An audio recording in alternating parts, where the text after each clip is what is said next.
राधे राधे राधे राधे राधे राधे राधे राधे राधे राधे राधे राधे राधे राधे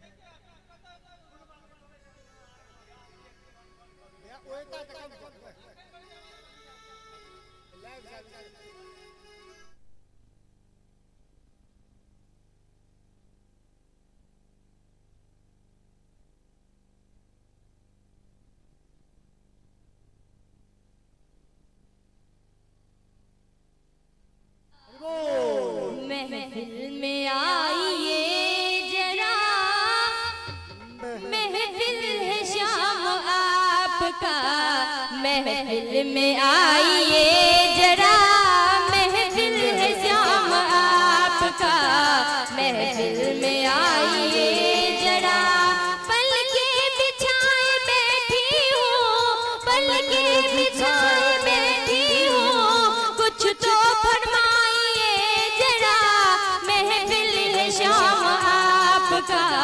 महफिल में आइए जरा, महफिल है शाम आपका।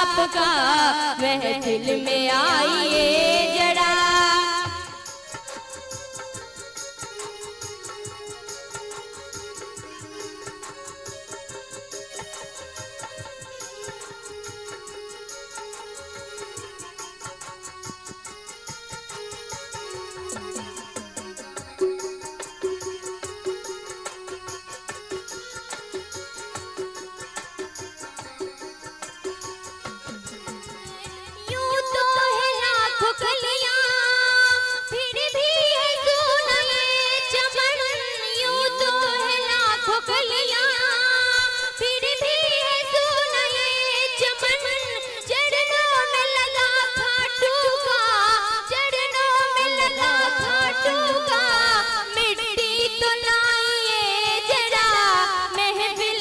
महफिल में आइए जरा, महफिल है शाम आपका। महफिल में आइए जरा,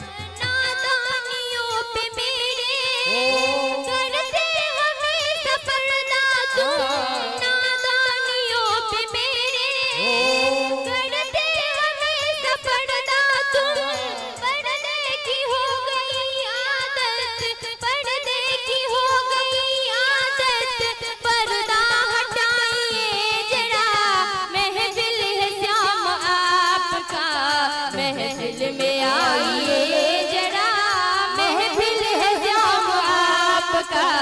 महफिल में आइए जरा, पलके बिछाए बैठी हूँ, पलके बिछाए बैठी हूँ, कुछ तो फरमाइए जरा।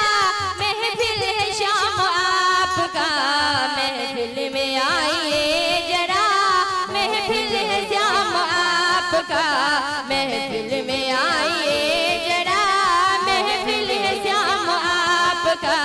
महफिल में आइए जरा, जोख पुराओ, माटी लगाओ, जोख पुराओ, माटी लगाओ। आज मेरे गुरुवर घर आए हैं,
ओम मोनन्दु देवजनाः मोनन्दु मनसा धियः पुनन्दु विश्वभूतानि जातवेदः पुनीः ओम पवित्रो वा सर्ववस्थाङ्गदो दिवा जः स्मृतिन्द्रीकाक्षं सवास्यामिन्द्रसुजिः ओम पुण्डरीकाक्षपनादो ओम लम्बोदरं वरमसुन्दरमेकदन्तं रक्ताम्बरं त्रिनयनं परमं पवित्रम् उद्यादिवाकरणिभो ज्वलकान्तिकान्तं विघ्नेश्वरं सकलविघ्नहरं नमामि मेघनादघटा घटा घट घटा घाटा घटा घूंघटा मंडो कश्यवको बको बक बको वाको बको बको विद्युत ज्योति चकमके चकमके चाके मके दृश्यते इत्थं नंद किशोर गोपवनिता वाचस्पते पातु माम् ओम त्वां गन्धर्वा अखगस्त्वां इन्द्रस्त्वां बृहस्पतिः त्वां मोखदे सोमो राजा विद्वान्यक्षमादमुच्यत माल्यादीनि सुगन्धिनि मालत्यादीनि वै प्रभो मया हृदानि पुष्पाणि पूजार्थं प्रतिगृह्यताम् ओम सर्वोपचारार्थे गन्धाक्षतपुष्पान् श्रीव्यासमुने नमः ओम हिरण्यगर्भः समवर्तताग्रे भूतस्य जातः पतिरेक आसीत् सदाधार पृथिवीं दामुते मां दशमै देवाय हविखा विधिम् ओम कृताया पूजाया सात्विकपुण्यार्थे द्रव्यदक्षिणां श्रीव्यासमुने नमः ओम व्यासाय विष्णुरूपाय व्यासरूपाय विष्णवे नमो वै ब्रह्मनिधये वासिष्ठाय नमो नमः नारायणं नमस्कृत्य नरं चैव नरोत्तमं देवीं सरस्वतीं व्यासं ततो जयमुदीरयेत् ईश्वरमन्त्रसमाञ्जलिः श्रीव्यासमुने नमः अतः आरार्तिक्यं प्रज्वलितं कुर्यात् ओम ईशकर्पूर आरार्तिक्यम आवाहित स्थापित पूजित देवी देवता सहित सांग सायुध सौवाहन सपरिवाराय भगवते श्री राधा कृष्णाभ्यां नमः ओम चंद्रमा मनसो जातस्यक्षोः सूर्यो अजायत श्रोत्रात् वायुश्च प्राणश्च मुखादग्निरजायत इदगुं हविः प्रजननं मे अस्तु दशवीरगुं सर्वगणगुं स्वस्तये आत्मसन् प्रजासने पशुसने लोकसन्यवयसने अग्नेः प्रजां बहुला में करोत्पन्न पयोरेतो अस्मासु धत्त। समस्त श्रद्धालु भक्तजन साग्रह अपना अपना जगह पर ठाढ़ भ जइयो आरती भ रहल अछि तैं लग समस्त श्रद्धालु भक्तजन साग्रह अपना अपना जगह पर ठाढ़ भ क आरती करी। जय श्री राधे।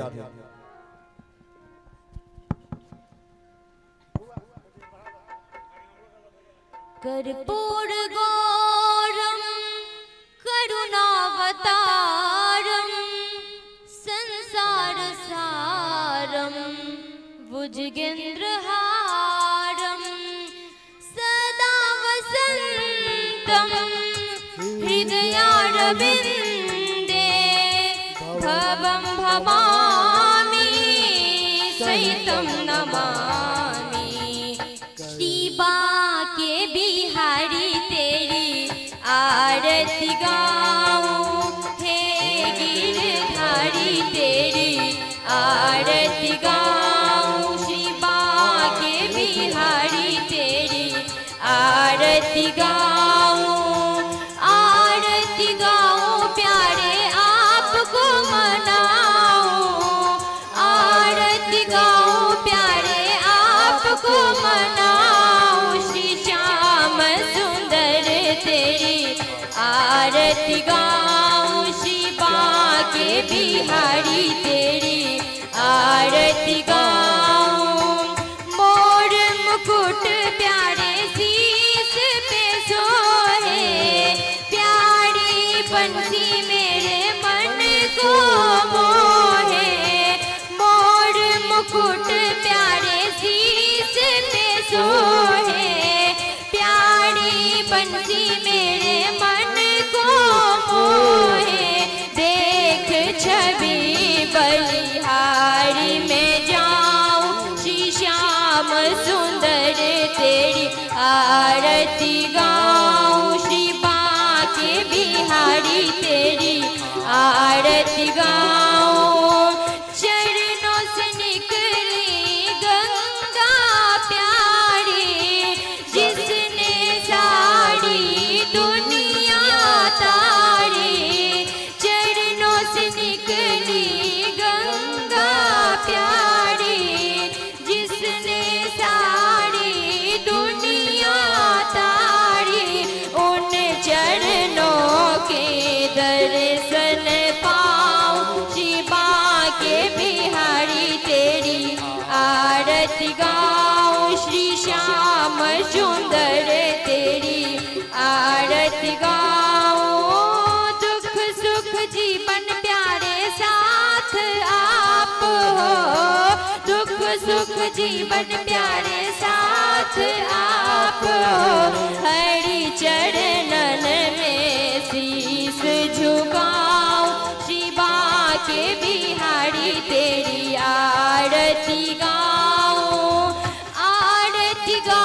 प्यारे आपको मनाऊं आरती गाऊं प्यारे आपको मनाऊं श्री श्याम सुंदर तेरी आरती गाऊं श्री बाके बिहारी तेरी आरती गाऊं श्री श्याम सुंदर तेरी आरती गाऊं श्री बाके बिहारी तेरी आरती गाऊं कर्पूर गौरम करुणावतारम संसारी सारम भुजगेन्द्रहारम सदा वसन्तं हृदयारविन्दे भवं भवामि शैतं नमामि गुरुर्ब्रह्मा गुरुर्विष्णु गुरुर्देवो महेश्वरा गुरुर्साक्षात् परब्रह्मा तस्मै श्री गुरवे नमः अच्युतं केशवं रामनारायणं कृष्ण दामोदरं वासुदेवं हरि श्रीधरं माधवं गोपिकावल्लभं जानकी नायकं रामचन्द्रं भजे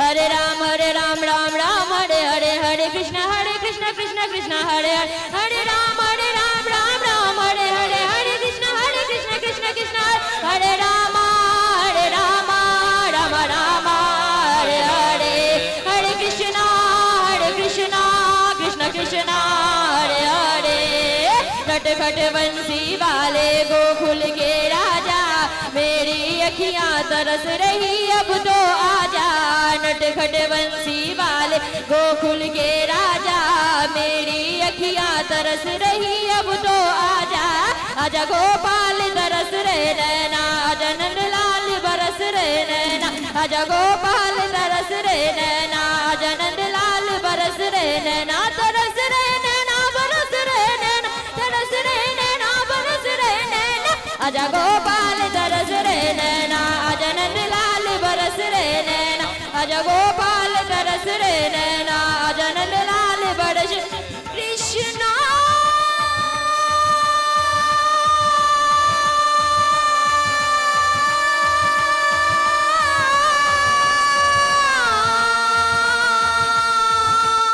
हरे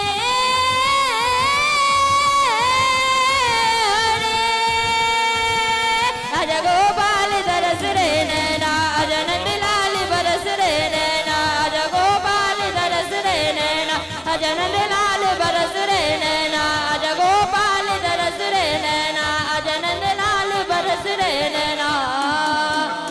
बोलिए शावड़े सरकार की भाग्य बिहारी लाल की। ओम सकर पूरारावर्तिक्यम आवाहित स्थापित पूजित देवी देवता सत्संग सौवाहन सपरिवाराय भगवते श्री राधा कृष्णाभ्यां नमः। ओम दीवाभिवंदनम दीवाभिवंदनम दीवाभिवंदनम दिव्यार्पणम परमात्माभिवंदनम आत्मा विरक्षणम आरार्तिक्यम ग्रहणम आरार्तिक्यम ग्रहणम।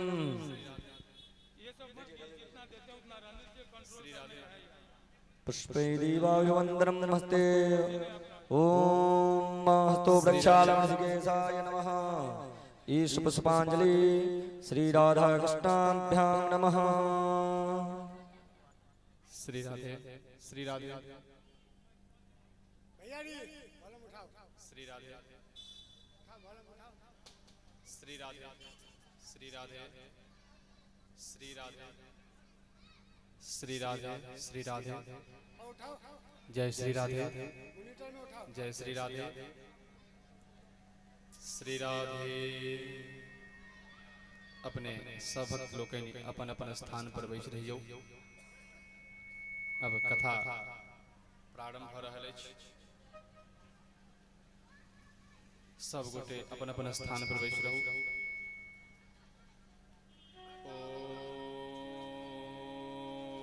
ओम स्वस्ति श्री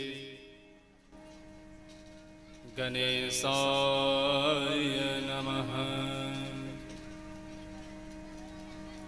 ओम स्वस्ति श्री सरस्वत्यै नमः। ओम स्वस्ति श्री गुरुचरणकमलेभ्यो नमः।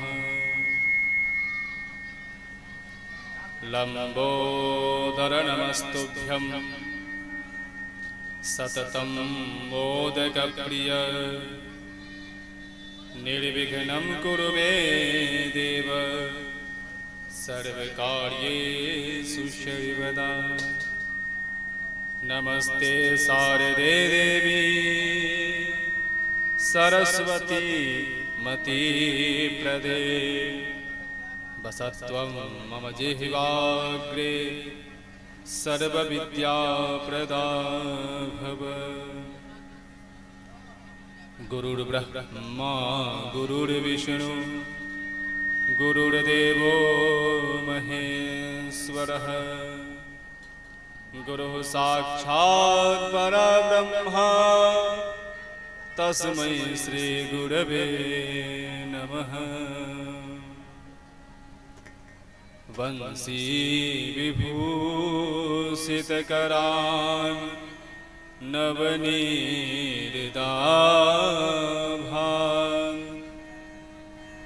पीताम्बरादरुणबिम्बफलादरोष्ठान् पूर्णेन्दुसुन्दरमुखात् अरविन्दनेत्रात् कृष्णात् परं किमपि तत्त्वमहं न जाने। ध्येयं सदा परिभवग्नमभीष्टदोहम् तीर्थास्पदं शिवविरञ्चिनुतं शरण्यम्। भृत्यार्तिहं प्रणतपाल भवाधिभूतं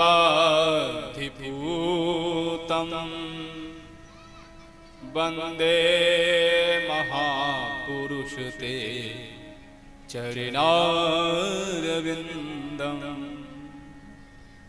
यं प्रव्रजन्तमनुपेतमपेतकृत्यम् द्वैपायनो विरह कातरया जुहाव। पुत्रेति तन्मयतया तर्वोऽभिनेदुष् तं सर्वभूतहृदयं मुनिमानतोऽस्मि। मृत्युञ्जय महादेव त्राहि मां शरणागतं जन्म मृत्यु जरा व्याधि पीडितं कर्मबन्धने। राधे मेरे स्वामिनी मैं राधे जी को दास, जन्म जन्म मोहि दीजिए श्री वृंदावन को वास। ओम शांति शांति शांति।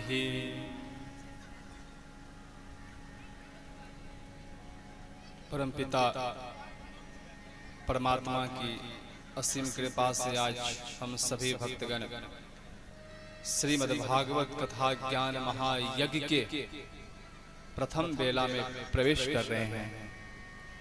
जिस तरह हम सभी ने प्रतिदिन मधुराष्टक गा करके अपने गोविंद को रिझाए हैं, आज भी हम मधुराष्टक गा करके हम अपने गोविंद को मनाएंगे। अधीरं मधुरं वदनं मधुरं नयनं मधुरं हसितं मधुरं। अधीरं मधुरं वदनं मधुरं हसितं मधुरं हसितं मधुरम् हृदयं मधुरं गमनं मधुरं हृदयं मधुरं गमनं मधुरं मधुराधिपतेरखिलं मधुरं मधुराधिपतेरखिलं मधुरं मधुराधिपतेरखिलं मधुरं मधुराधिपतेरखिलं मधुरं। वचनं मधुरं चरितं मधुरं वचनं मधुरं चरितं मधुरं वसनं मधुरं गलितं मधुरं वचनं मधुरं गलितं मधुरं चलितं मधुरं भ्रमितं मधुरं चलितं मधुरं भ्रमितं मधुरं चलितं मधुरं भ्रमितं मधुरं चलितं मधुरं भ्रमितं मधुरं मधुराधिपतेरखिलं मधुरं मधुराधिपतेरखिलं मधुरं।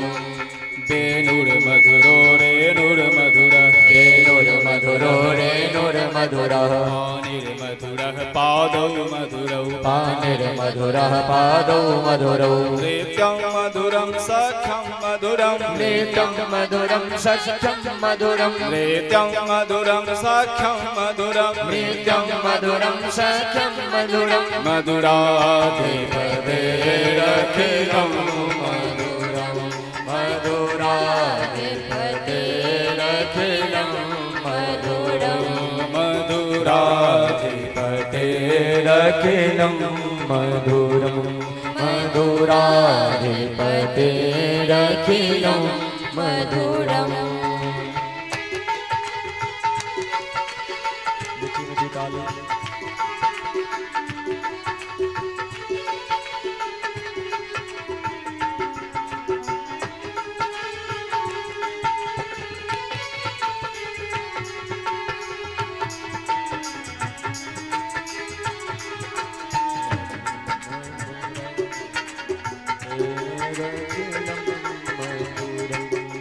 गीतं मधुरं पीतं मधुरं गीतं पीतं मधुरं पीतं मधुरं भोक्तं मधुरं सोक्तं मधुरं भोक्तं मधुरं सोक्तं मधुरं रूपं मधुरं तिलकं मधुरं रूपं मधुरं तिलकं मधुरं रूपं मधुरं तिलकं मधुरं रूपं मधुरं तिलकं मधुरं मधुराधिपतेरखिलं मधुरं मधुराधिपतेरखिलं मधुरं कर्णं मधुरं तरणं मधुरं कर्णं मधुरं तरणं मधुरं हरणं मधुरं स्मरणं मधुरं हरणं मधुरं स्मरणं मधुरं वमितं मधुरं समितं मधुरं वमितं मधुरं समितं मधुरं वमितं मधुरं शमितं मधुरं वमितं मधुरं समितं मधुरं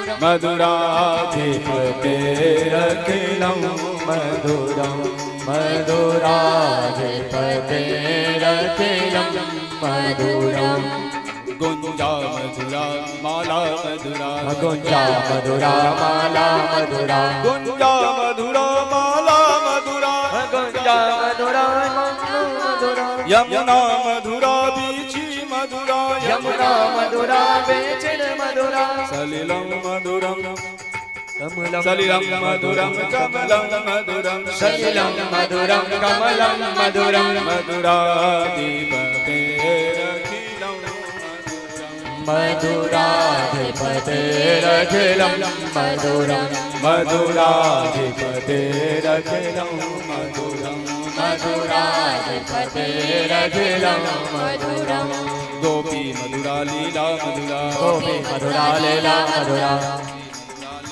मधुरा गोपी मधुरा लीला मधुरा मधुरं सोक्तं मधुरं मधुरं मधुरं मधुरं श्रेष्ठं मधुरं श्रेष्ठं मधुरं श्रेष्ठं मधुरं श्रेष्ठं मधुरं श्रेष्ठं मधुरं श्रेष्ठं मधुरं श्रेष्ठं मधुरं श्रेष्ठं मधुरं मधुराधिपतेरखिलं मधुरं मधुराधिपतेरखिलं मधुरं मधुराधिपतेरखिलं मधुरं मधुराधिपतेरखिलं मधुरं गोपी मधुरा गावो मधुरा गोपा मधुरा गावो मधुरा मधुरा श्रेष्ठिर मधुरा यष्टिर मधुरा श्रेष्ठिर मधुरा दलितं मधुरं फलितं मधुरं दलितं मधुरं फलितं मधुरं दलितं मधुरं फलितं मधुरं दलितं मधुरं फलितं मधुरं मधुराधिपतेरखिलं मधुरं मधुराधिपतेरखिलं मधुरं मधुराधिपतेरखिलं मधुरं मधुराधिपतेरखिलं मधुरं मधुराधिपतेरखिलं मधुरं मधुराधिपतेरखिलं मधुरं मधुराधिपतेरखिलं मधुरं मधुराधिपतेरखिलं मधुरं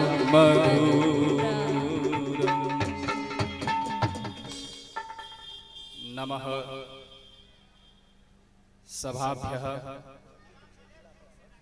सभापतिभ्यश्च वो नमः। कथा प्रारंभ हो और अतिथि आए तो इसको कहते हैं सोने में सुहागा।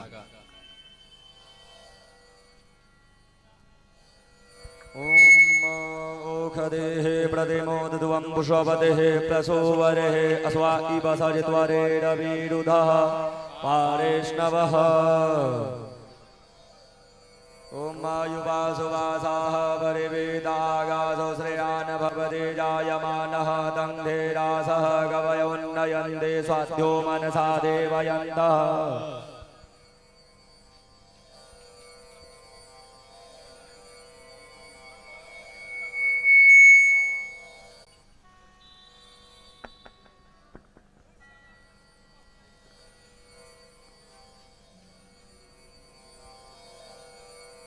बेनीपुर के जिला परिषद अमरनाथ जी शर्मा हमारे बीच पधारे। आपका बहुत बहुत धन्यवाद। आप अपनी कीमती समय निकाल करके इस भागवत कथा महायज्ञ में पधारे। हमने प्रथम दिवस ही कहा था भागवत कथा का एक क्षण भी मनुष्य को अपना जीवन बदल के रख देती है। तो ऐसे श्रीमान अमरनाथ जी शर्मा के लिए एक बार जोरदार ताली बजाकर इनका स्वागत कर दीजिए, क्योंकि इन लोगों के वजह से ही हम सुरक्षित रहते हैं और सारी सरकारी योजनाओं का लाभ हमें मिल पाता है। तो बहुत बहुत धन्यवाद, आपने अपना समय निकाल करके आए अमरनाथ जी शर्मा। जय जय श्री राधे। श्री राधे। आज परमपिता परमात्मा की असीम कृपा से हम श्री भागवत कथा ज्ञान कहिए न जय श्री, एक बार जोर से बोले। कथा श्रवण कर रहे थे और कल की जो कथा थी ना वो थोड़ी गूढ़ कथा थी, और ये कथा जब 2 बार 4 थी वो ऋषभ देव जी की कथा थी। वो ऋषभ देव जी जिन्होंने एक अलग मार्ग बनाया और उसका नाम, जिनका एक सूत्र है अहिंसा परमो धर्मः। वो इसके लिए हम और आप इन माँ की इस वायु प्रसारित से इस वायु के अंदर छोटे छोटे जीव घूमते रहते हैं, जिसे इस बैठे हो तो कभी कभी ऐसा होता है जो मुख के माध्यम से, इसलिए वो लोग मास्क पहनते हैं। और जब बात ऋषभ देव जी की आती है और उनके अनुकरणों की आती है, तब बात हमें इस चीज का भी ध्यान रखना चाहिए। ऋषभ देव जी का मेन सूत्र है जीव हिंसा नहीं करना चाहिए, अहिंसा परमो धर्मः। जिह्वा को रस देने के लिए हम न जाने कितने कैसे कैसे जीवों को मार करके और पका करके उसे खा जाते हैं। ये इससे दुख की बात और क्या होगी। यदि हमें किसी को जीवन देने का अधिकार नहीं है तो किसी को मारने का भी अधिकार नहीं है। ये जो बलि प्रदान करके भगवती को प्रसन्न किया जाता था, ये तांत्रिक लोगों का है, ये अघोरी लोगों का है। और ऐसे लोग बलि प्रदान आदि करके वो अपने इष्ट को प्रसन्न करते थे। और ये हम और आप ये भली भांति जाते हैं, यदि आज हमने किसी को मारा है तो उसका पाप हमें निश्चित रूप से हमारे सर पे है, और उसका पाप आज न कल हमें भोगना ही पड़ेगा। इसका एक और इसका रीजन है पशु को मारने का। एक बार कहिए ना जय श्री। हाँ, ये बात सत्य है, अहिंसा परमो धर्मः।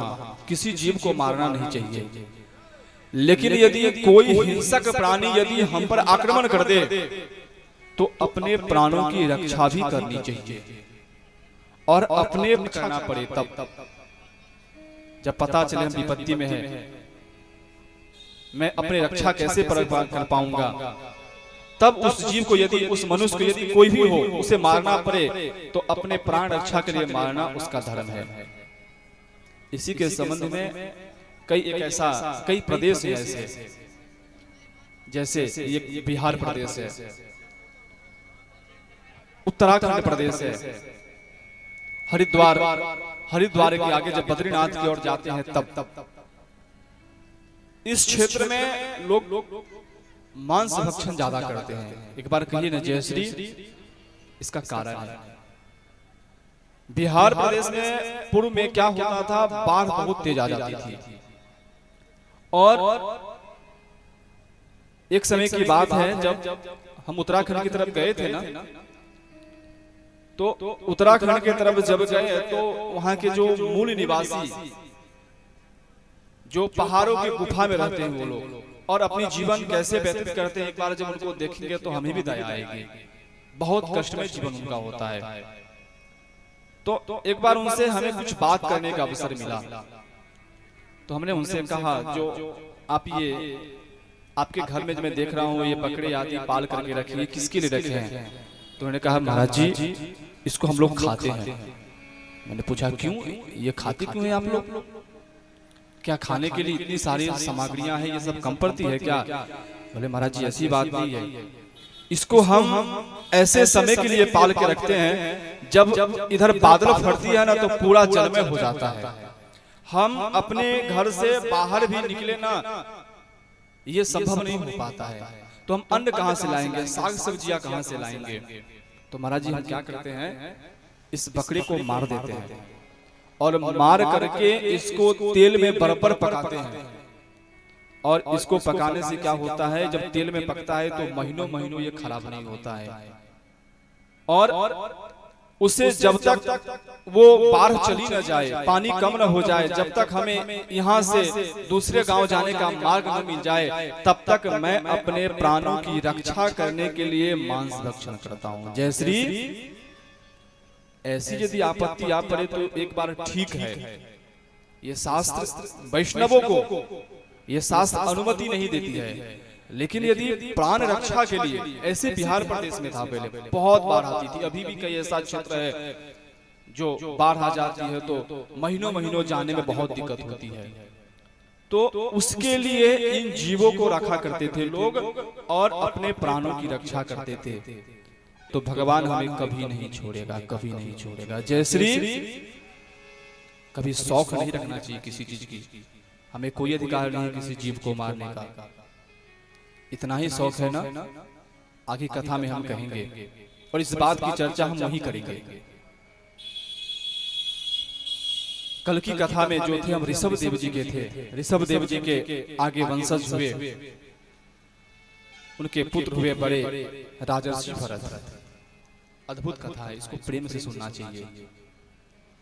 राजर्षि भरत बहुत मनीषी थे, समस्त शास्त्रों के ज्ञाता भी थे।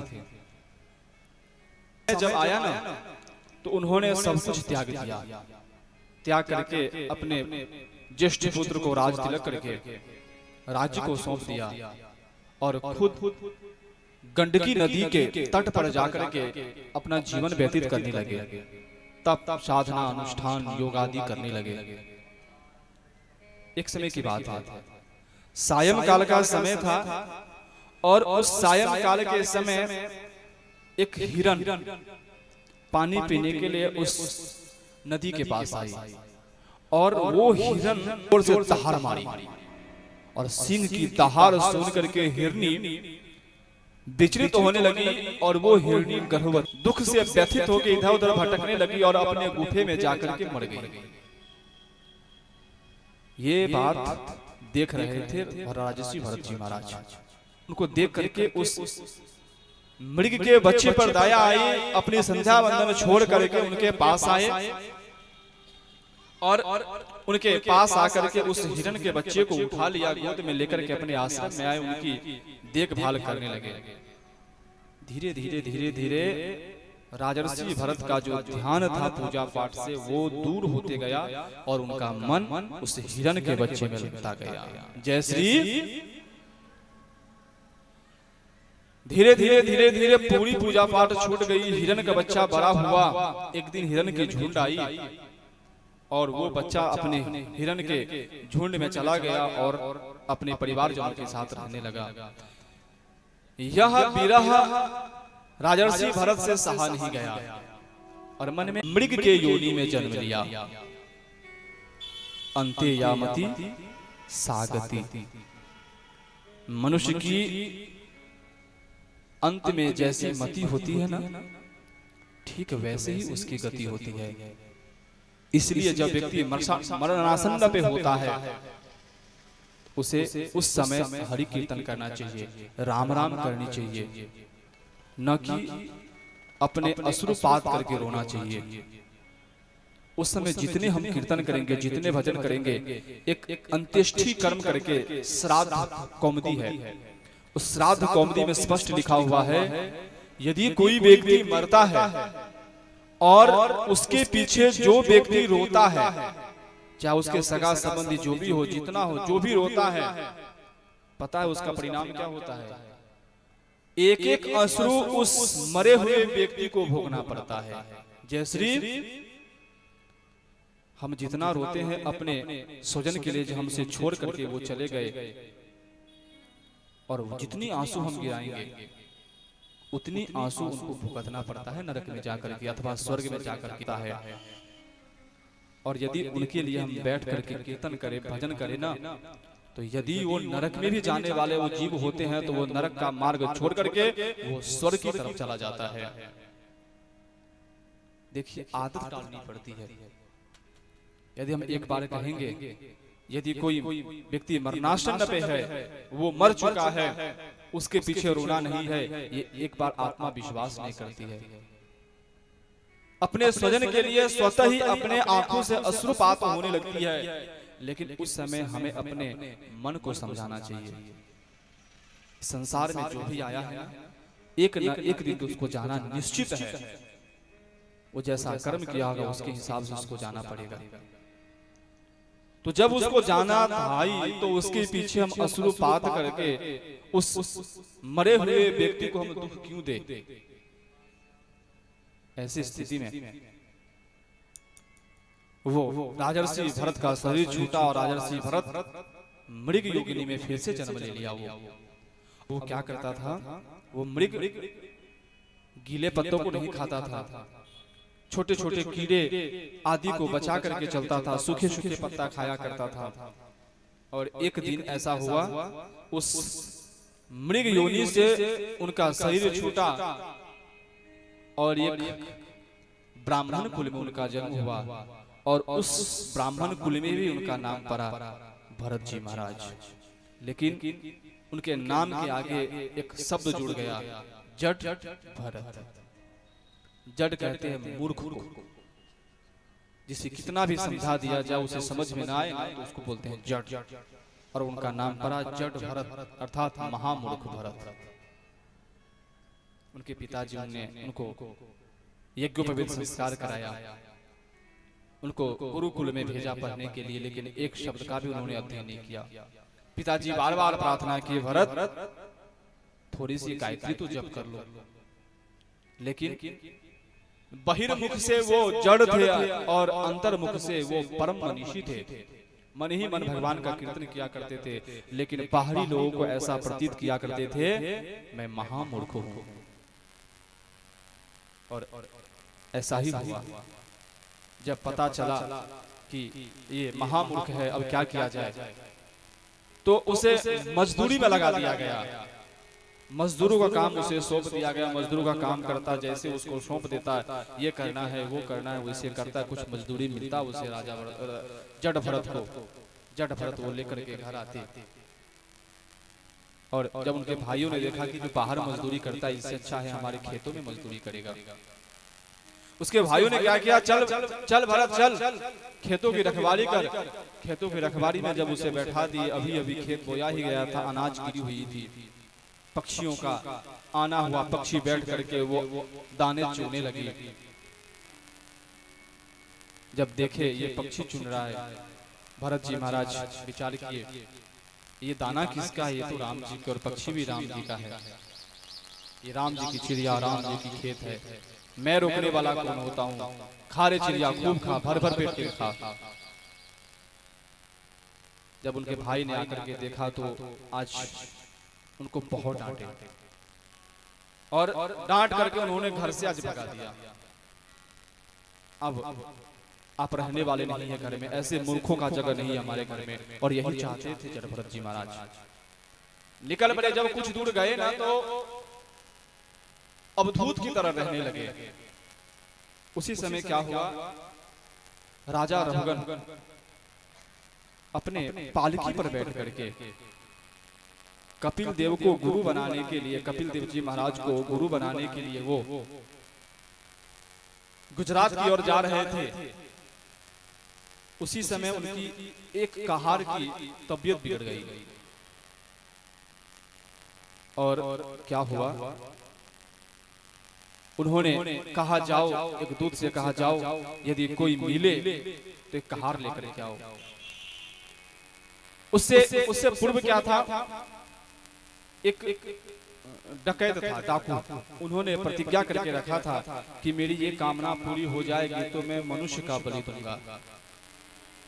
और वो उसका दूत, डकैत का दूत उसे ढूंढने लगा और ढूंढते ढूंढते वो भरत महाराज जी मिल गए और उसे लेकर के जब अपने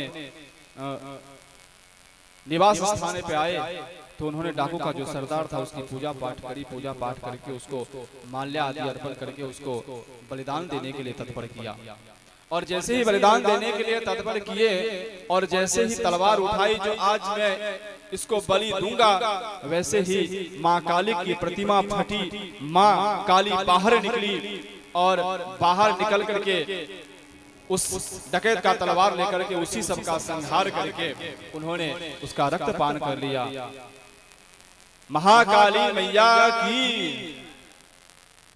और एक बात कहूं, ये गांव भी जो है ना, ये गांव भी भगवती की गांव है।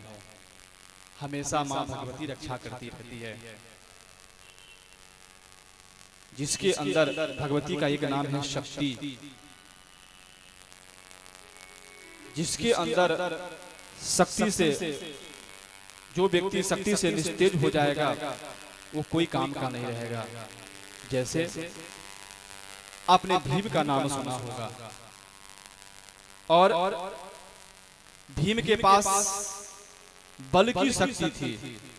बल तो था लेकिन उसके पास शक्ति थी। यदि भीम के पास से बल है और शक्ति ले लिया जाए तो वो भीम निस्तेज हो जाता। महाराज भीष्म के पास ब्रह्मचर्य की शक्ति थी। शक्ति अर्थात मां भगवती। हनुमान जी के पास भक्ति की शक्ति थी। भक्ति शक्ति अर्थात मां भगवती। और हमारे आप सबके अंदर भी शक्ति है। शक्ति अर्थात ताकत। यदि हमारे आपके अंदर से शक्ति निकल जाए तो हम आप निस्तेज होकर के लेट जाएंगे। तो आइए पहले मां भगवती की थोड़ी एक वंदना करते हैं और भगवती से प्रार्थना करते हैं। जैसे मां भगवती आप हमें रक्षा करती हुई आई हैं, आप हमेशा हमें रक्षा करती रहे, ये प्रार्थना हम सब मिलकर मां भगवती से आज प्रार्थना करेंगे। आहे आहे दौड़ू जननी, आहे आहे दौड़ू जननी, डूबल नाव जइया दौड़ू दौड़ू आहे जननी। डूबल नाव जइया ककरास कहबै, ककरास कहबै, ककरास कहबै माहे किछु ने फुरैया। दौड़ू दौड़ू आहे जननी, डूबल नाव जइया दौड़ू दौड़ू आहे जननी। डूबल नाव जइया दौड़ू दौड़ू आहे जननी। प्रेम से गाओ, प्रेम से गाओ। दुर्गा महारानी की, महाकाली मैया की।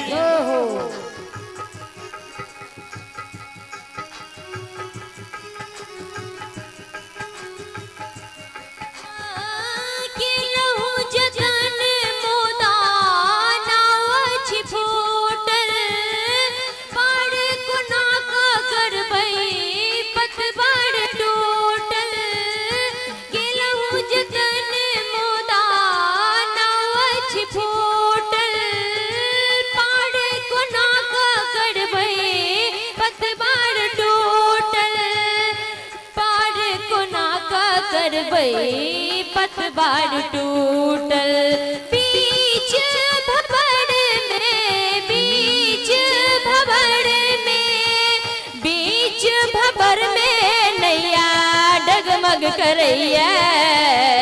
दौड़ू दौड़ू आहे जननी, डूबल नाव जइया दौड़ू दौड़ू आहे जननी। संगे संगे कहियो, दौड़ू दौड़ू आहे जननी, डूबल नाव जइया दौड़ू दौड़ू आहे जननी। डूबल नाव जइया ककरास कहबै, ककरास कहबै। दौड़ू आहे जननी, डूबल नाव जइया दौड़ू दौड़ू आहे जननी।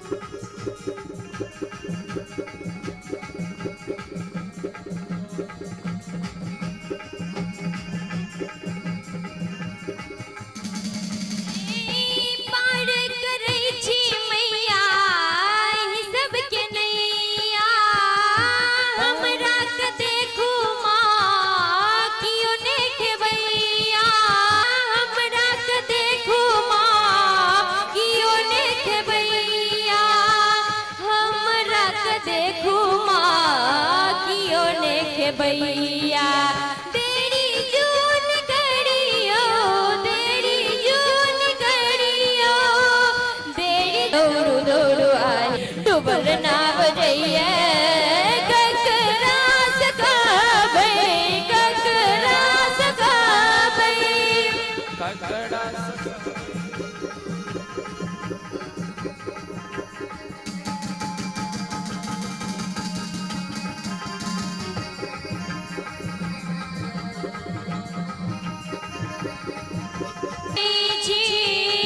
हमरा के देखो माँ कोना जीवै छी जग के रे पालन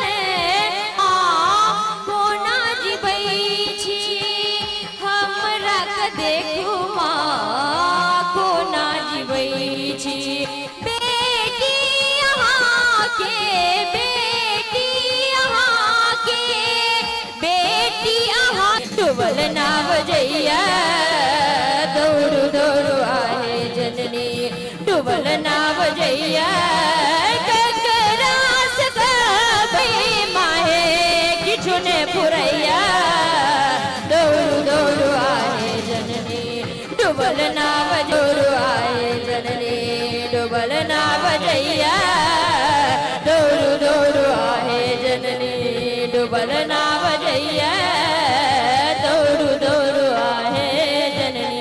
बोले जगत जननी जगदम्बा की कृष्ण कन्हैया लाल की श्री राधे रानी सरकार की जय हो। जब माँ भगवती ने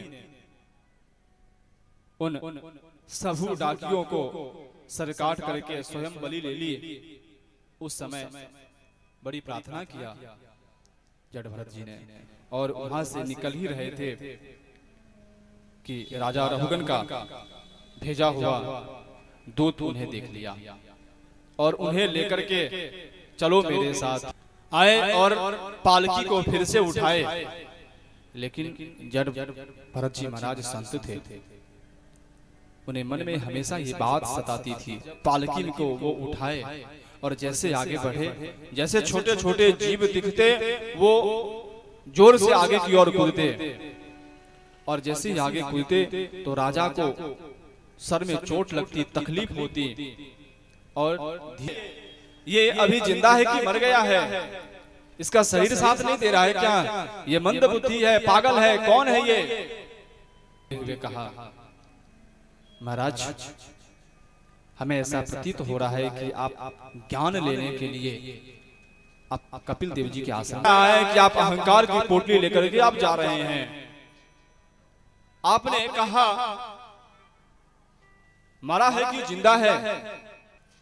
जब ये राजा ने सुनी ये है कौन, राजा ने छलांग लगा करके नीचे उतरी पालकी से देखे एक यज्ञोपवीत कंधे पर पड़ी हुई है। राजा हाथ जोड़ के खड़ा हो गया, हे ब्राह्मण को मैंने कहार में उपयोग किया है, इससे बड़ा दुर्भाग्य मेरे लिए और क्या हो सकता है। वहीं बैठ गए। न द्रक्ष शूलान न यवस्य दंडात। ब्राह्मण देवता राजा रहुगन कह रहा है, हे ब्राह्मण देवता मैं किसी से नहीं डरता हूं इस दुनिया में, मैं त्रिशूल शिव के त्रिशूल से नहीं डरता हूं, मैं विष्णु के सुदर्शन से भी नहीं डरता हूं, मैं वरुण के पास से भी नहीं डरता हूं, मैं काल के पास से नहीं डरता हूं। ब्राह्मण कुल में यदि कोई छोटा सा ब्राह्मण बालक जन्म लिया होगा उसके शाप से मुझे भय लगता है, उसके शाप से मुझे भय लगता है। और महाराज मैं तो बहुत बड़ा पाप किया हूं, आज मेरी अपराध को क्षमा कीजिए। राजा रहुगन को तत्वोपदेश देते हैं, भराट कवि का वर्णन करते हैं, सूर्य के गति का वर्णन करते हैं, पृथ्वी और सूर्य की दूरी का वर्णन करते हैं और उसके बाद 21 प्रकार के नरकों का वर्णन करते हैं। जय श्री सुनना है नरकों का वर्णन, कौन से कार्य करने से किस नरक में जाना पड़ता है। मैंने अपने जीवन में एक प्रण लिया है। अपनी बात बताता हूं मैं, जितना ज्यादा से ज्यादा हो जाएगा आगे आप लोगों की मर्जी, जितना ज्यादा से ज्यादा हो पाएगा मैं अपने मिथिलावासी को वैष्णव बना दूंगा। जय श्री, मैं पूरी प्रयास करूंगा। मेरे जितने मिथिलावासी खाते हैं ना, ठीक है खाइए, लेकिन ये मेरी ये आत्मा भी स्वीकार करती है। जीव हिंसा करके यदि मैं खाता हूं तो बहुत बड़ा पाप कर रहा हूं, ये आत्मा कह रही है, और फिर भी हम उस चीज को कर रहे हैं। एक छोटी सी बात याद आई मुझे। कई लोगों का कहना है कि मेरे पूर्वज करते आए हैं, इसके लिए मैं भी कर रहा हूं। कहो ना जय श्री राधे। मेरे पूर्वज करते आए हुए हैं, इसके लिए मैं भी कर रहा हूं। लेकिन कभी ये भी तो सोचिए, जो मेरी पूर्वज जो कह रहे हैं वो भी करना चाहिए। जो अच्छी बात कही वो तो हमें पता नहीं, लेकिन मैं एक ऐसे व्यक्ति का कथा सुनाऊंगा जो सत्य कथा है। एक पुस्तक लिखी है उन्होंने, एक पुस्तक लिखी विवेकानंद जी महाराज, और बहुत अच्छी पुस्तक है।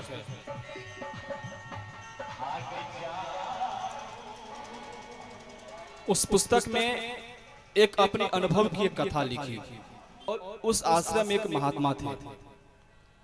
महात्मा भी अहिंसावादी थे। एक दिन देखे कि एक बिल्ली थी और बिल्ली बहुत बीमार थी। उन्होंने अपने शिष्य से कहा, सुनो, मैं अपनी बात नहीं बता रहा हूं, ये अपनी आत्मकथा में लिखी हुई विवेकानंद जी महाराज की बात बता रहा हूं। वो गुरु जी अपने शिष्य को बुलाए, सुनो सुनो इधर आओ, देखो ये बिल्ली जो है ना, ये कब मर जाएगी पता नहीं। एक काम करो, उस बिल्ली को उठा करके लाओ। शिष्य गए और उस बिल्ली को उठा करके लाए, और ला करके उनके सामने दिए। और गुरु जी क्या किए, उनको दूध आदि पिलाने लगे। अब एक दिन देखे, 2 दिन देखे, कई बार उनके शिष्य भूल जाते उस बिल्ली को दूध पिलाना। तो उन्होंने नियम क्या कर लिए, जब वो खाते ना और जब उनके पात्र में दूध आता तो क्या करते, वो तो दूध पीते ही और थोड़ा सा दूध उस बिल्ली को पिला देते। अब धीरे धीरे बिल्ली वो स्वस्थ हो गई, अच्छी मोटी, शरीर छूटा। और इसमें क्या हुआ, किसी ने बिल्ली को ध्यान नहीं दिया और बिल्ली खुल करके भग गई। इधर उनके शिष्यों ने उनका अंतिम संस्कार किए, सब क्रियाक्रम उनका किए। बाद में उनकी एक प्रतिमा बनाई उनकी समाधि स्थली पे। फिर पंडित जी को बुलाई, पंडित जी से कहे जब प्रतिमा बना है तो इनका सुबह शाम धूप आरती पूजा इनकी भोग लगनी चाहिए दोनों वक्त। बोले ठीक है। भोग बनी, भोग बन के आया, और वैसे ही रोटी चावल आदि सब थे, उसमें दूध का कटोरा भी था। उसी में जब भोग लगने की बारी आई, उसी में से हम आप एक जैसे भक्त थे, उसमें उनके शिष्य थे, उठ के खड़ा हो गया, नहीं नहीं गुरु जी का भोग नहीं लगेगा। एक ने कहा क्यों? क्योंकि गुरुजी भोग तभी लगाते थे जब बिल्ली को दूध पिलाते थे। एक दिन बिल्ली नहीं मिली, 2 दिन नहीं मिली, 3 दिन नहीं मिली, 10 दिन बीत गए और 10 दिन से गुरुजी भूखे पड़े हैं। ये हुई ना, अब गुरुजी भोग लगाएंगे, बचा हुआ दूध जो है वो बिल्ली पिएगी। गुरुजी का भोग लगा, भोग लगने के बाद वो दूध बिल्ली को पिलाया गया। अब ये प्रथा चलती हुई आ गई है और चलने लगी, बरसों तक चली। एक बार कहिए ना जय श्री। हमारी बात आप लोग समझ गए होंगे। कई प्रथा ऐसी होती है हमारे कुल में जिसको हम बिना सोचे समझे ढोते रहते हैं। हाँ, तो कई प्रथा ऐसी होती है ना जो हम समझ नहीं रहे हैं, क्यों कर रहे हैं इसका ज्ञान हमें नहीं है, लेकिन बस हमें ये करना है, बस इतना प्रण को करूंगा और किसी को जबरन नहीं, मैं प्रेम से अपने जितना हो सकेगा अपने मिथिलावासी को मैं वैष्णव बनाऊंगा। ये मेरा संकल्प है और हमें लगता है इस गांव से भी 2-4-10 को मैं जाते जाते वैष्णव बना के जाऊंगा। एक बार कहते हैं, एक बात कहूं, ये अपनी अनुभव कह रहा हूं, और ये छोटे बच्चे से खिलाना करना वो करना, लेकिन भगवान की बड़ी कृपा हुई हमारे ऊपर। जब मैं बिल्कुल छोटा सा ही था तो किसी संत ने हमें सहारा दिया, और सहारा दे करके सूरत करके एक जगह है, बहुत अच्छी शहर है, वहां जाकर के उन्होंने अपनी प्रसाद हमें दिया, जो प्रसाद हम आप लोगों तक बांट रहे हैं। संजोग से हमें पता भी नहीं था जो ये होता है कि नहीं होता, लेकिन बाद में धीरे धीरे मुझे पता चला कि ये यहाँ पे है कुछ। लेकिन फिर भी मैंने तुलसी माला नहीं पहनी थी। जब से मैंने तुलसी धारण किया हूं ना, मैं अपने आप बीती बताता हूं, मेरी जीवन सुधर गई है, मेरी जीवन सुधर गई है। और मैं तो नहीं, मैं अपने ठाकुर जी के माध्यम से कहूंगा, जितना हो सकेगा मैं सबकी जीवन सुधारने का प्रयास करूंगा। और अभी भी अवसर है, ये मैं इसके लिए नहीं कहता हूं कि मेरी शिष्यों की संख्या बढ़ेगी, मैं इसके लिए कहता हूं प्यारे अभी भी समय है, सुधर जाओ, नहीं तो जब दैव का डंडा पड़ेगा तो सुधरना पड़ेगा, सुधरना पड़ेगा। और दैव के डंडा पड़ने से अच्छा है इससे पहले ही सुधर जाओ। जय श्री।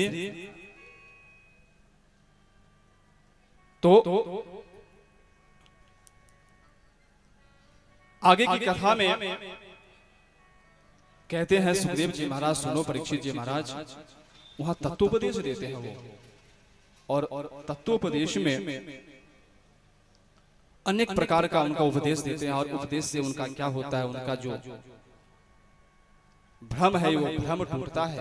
कपिल देव जी राजा रघुगन का, और वहीं पे जड़ भरत जी को गुरु के रूप में स्वीकार करते हैं, और स्वीकार करके वो अपने राजा की अपने राजधानी में चले जाते हैं। आगे की बहुत ही सुंदर कथा है, आज कथा तो बहुत ही सुंदर है।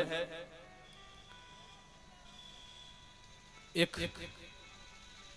कानकुब्ज नगर, जिसे आज के समय में हम कानपुर कहते हैं, एक कानकुब्ज नगर में एक दासी का पति जिसका नाम अजामिल था। अजामिल दासी के साथ रह रह करके, वैश्याओं के साथ रह रह करके अपने ब्रह्मत्व को नष्ट कर लिया था। अजामिल था ब्राह्मण, पर दासियों के साथ रह रह के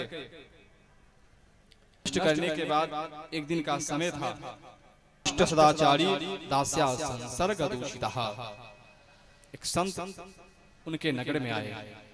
और जब संत उनके नगर में आए तो दो पांच ऐसे बदमाश लड़के थे। उन्हें कहे यदि आपको रात है। जैसे वो गए तो उन्होंने कहा कुछ अन्न चाहिए, मैं अपने हाथों से भोजन पकाऊंगा और दूंगा। वो अजामिल थोड़ा सा अन्न करके, दासी का घर में तेरा अन्न खाया हूं, और अन्न जब मैं खा लिया हूं तो कुछ न कुछ दूंगा, और तेरा अन्न खाया हूं तो ये भी तेरा धर्म बनता है कि कुछ न कुछ दक्षिणा दे। कभी भी ब्राह्मण को, संतों को, भगवान को भोग लगाए ना, तो भोग लगाने के बाद कुछ न कुछ दक्षिणा देनी चाहिए। ब्राह्मणों को भोजन कराने के बाद कुछ न कुछ दक्षिणा अवश्य देनी चाहिए। कुछ प्रसाद दे, अन्न दे, तो उसके साथ कुछ दक्षिणा भी देनी चाहिए। उनसे कहा अजामिल एक दक्षिणा चाहिए। कहा और हम उतना संचय भी नहीं करते हैं कि हम कल के लिए चिंता करें, हमें आज हो गया, कल देखेंगे क्या होगा। उन्होंने कहा सुनो, यदि मुझे दक्षिणा देना चाहते हो ना, तो तुम्हारे एक पुत्र होगा, उस पुत्र का नाम रख लेना, अपने पुत्र का नाम नारायण रख लेना। इससे लेनी है। अपने बच्चों का नामकरण सही होना चाहिए। जैसे हम अपने बच्चों का नाम रखेंगे वैसे ही उसके अंदर गुण आएंगे। अभी कोई छोटी सी गुड़िया हो, 2 साल की, 2.5 साल की ऐसी गुड़िया हो, और उसकी नाम मान लीजिए कोई पिंकी रानी लिखी हो, पिंकी धारा, कितना अच्छा लगता है, पिंकी धारा। अब जब वही पिंकी रानी 80 साल की हो जाएगी, तब उसको हम बोलेंगे पिंकी दादी इधर आ, तो नाम उसको काटने के लिए दौड़ेगी। हाँ, बच्चों के नाम ऐसे रखने चाहिए ना, ऐसे रखने चाहिए जिसके नाम लेने से उसका पुण्य हो।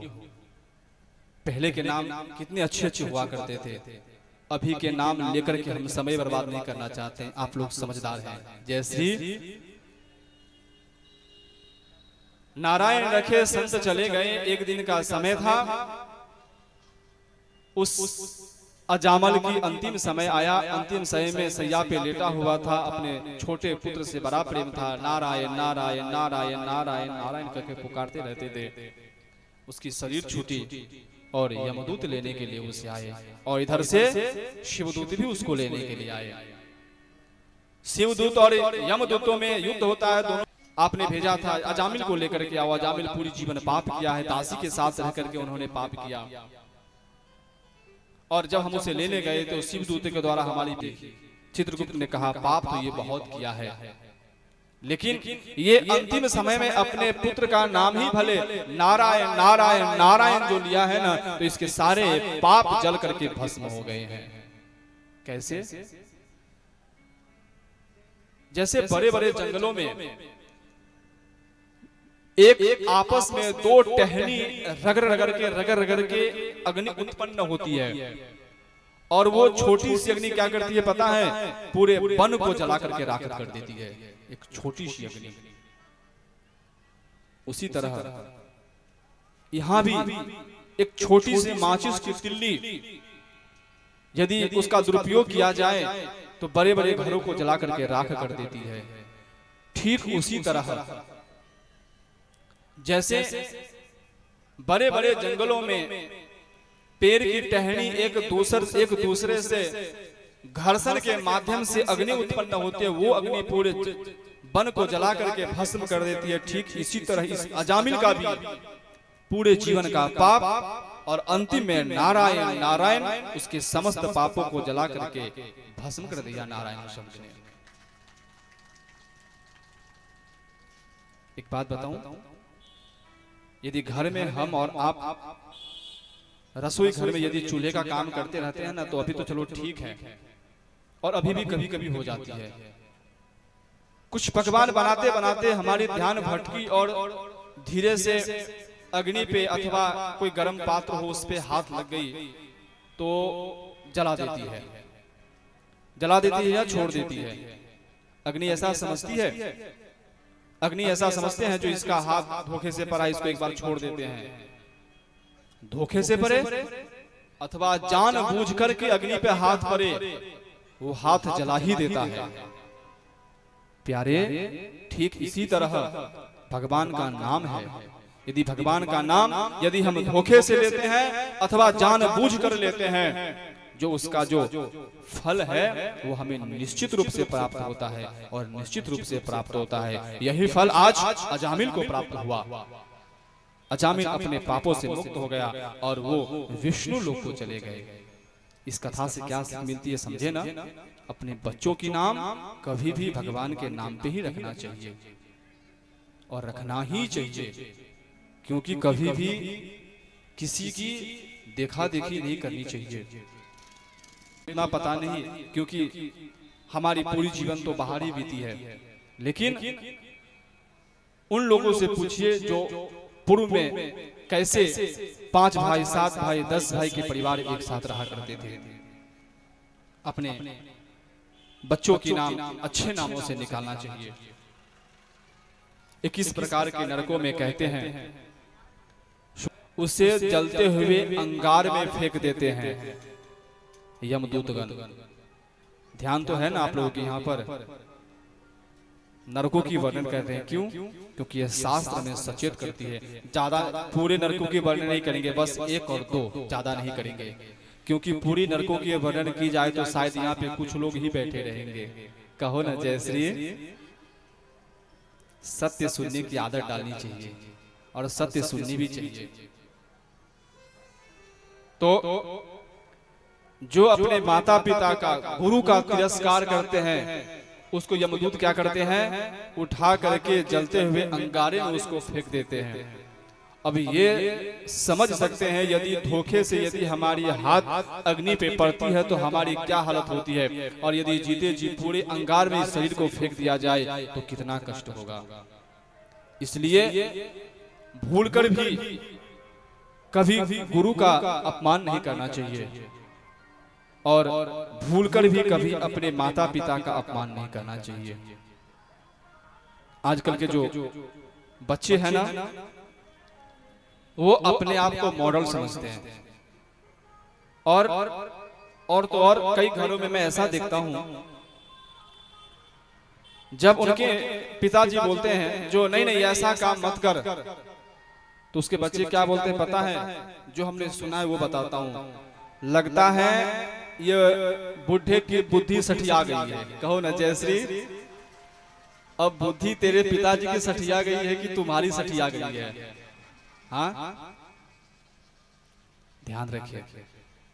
यहाँ पे ज्यादा बातें नहीं करूंगा क्योंकि यहाँ पे युवा वर्ग ज्यादा है, और फिर एक बार कहो ना जय श्री, कुछ बातें इशारों से की जाती है, लेकिन नहीं, जो बात हमें कहना है वो हम कह के रहेंगे।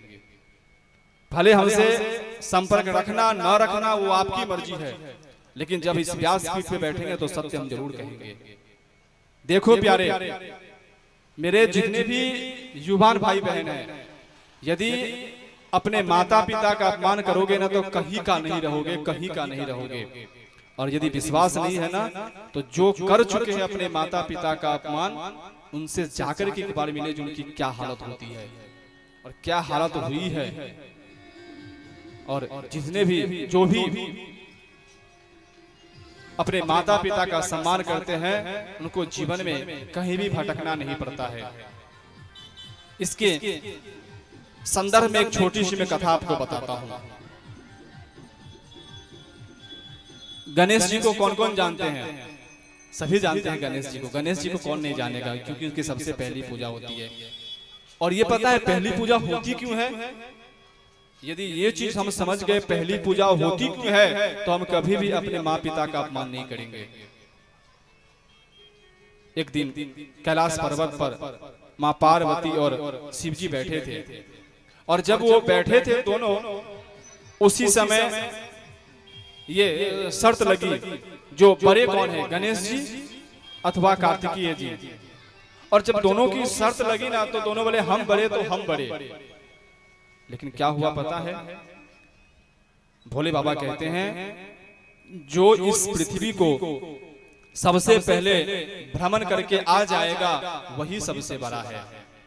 कार्तिकेय जी के पास तो मोर था, कार्तिकेय जी महाराज मोर पर बैठे और पूरे पृथ्वी का भ्रमण करने के लिए निकल गए। लेकिन गणेश जी के पास क्या था? छोटी सी चूहा। और गणेश जी की शरीर इतनी बड़ी। अब विचार किए, उनके पास तो मोर था, वो तो चले गए, मैं क्या करूं? बुद्धिर यस्य बलम तस्य निर्बुद्धिस्तु कुतो बलम। जिसके पास बुद्धि है उसके पास बल है, और जिसके पास बुद्धि नहीं है वो बहुत बड़ा बलवान होते हुए भी निर्बल है। चूहा को बुलाए और उस मूसक पर बैठे, और क्या किए पता है?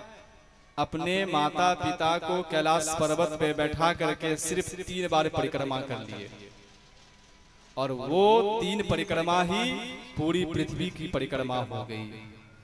और इसका फलस्वरूप आज प्रथम पूजन किया जाता है गणेश जी महाराज जी का, केवल माता पिता को सम्मान करने से।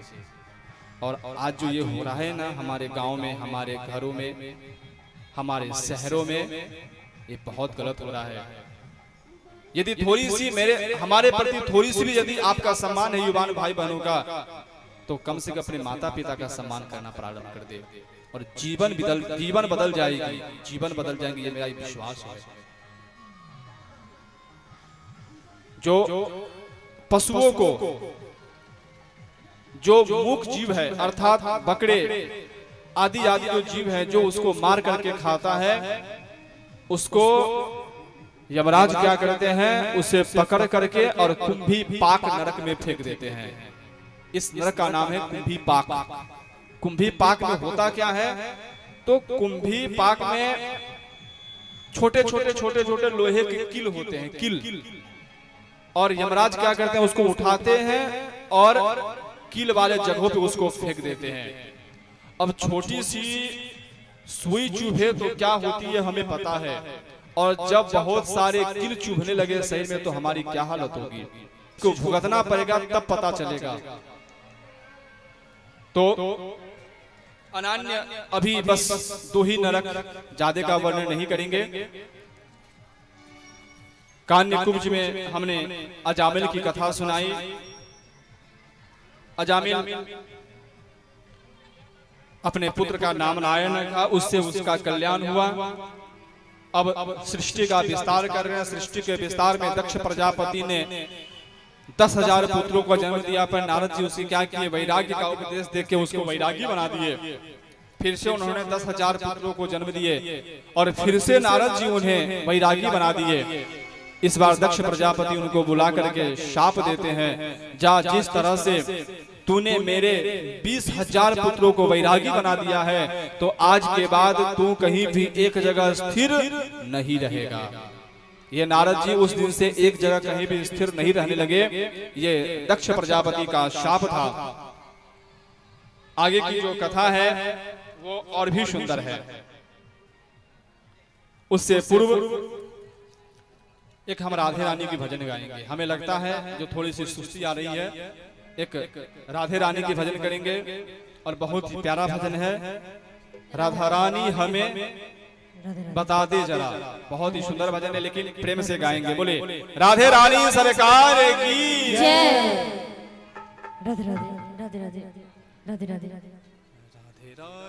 राधा रानी हमें भी बता दे जरा, राधा रानी हमें भी बता दे जरा, तेरा दीवाना कैसे हुआ साबरा, तेरा दीवाना कैसे हुआ साबरा, राधा रानी हमें भी बता दे जरा, राधा रानी हमें भी बता दे जरा, तेरा दीवाना कैसे हुआ साबरा, तेरा दीवाना कैसे हुआ साबरा, राधे राधे रटे हर घड़ी बाबरा, राधे राधे रटे हर घड़ी बाबरा, तेरा दीवाना कैसे हुआ साबरा, तेरा दीवाना कैसे हुआ साबरा, राधा रानी हमें भी बता दे जरा, राधा रानी हमें भी बता दे जरा, तेरा दीवाना कैसे हुआ साबरा, तेरा दीवाना कैसे हुआ साबरा।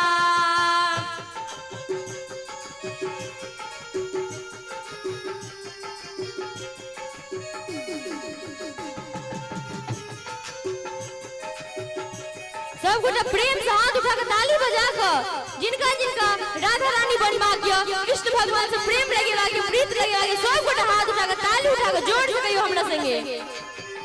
सभी कोई भक्ति में झूमते हुए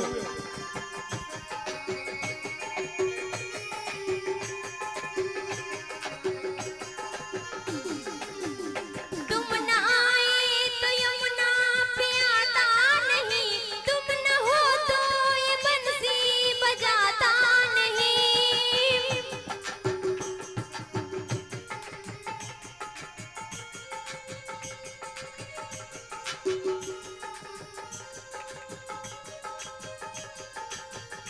तेरी पानी सी लस्सी भी हंस के पिए, हम खिलाए तो माखन भी खाता नहीं, हम खिलाए तो माखन भी खाता नहीं।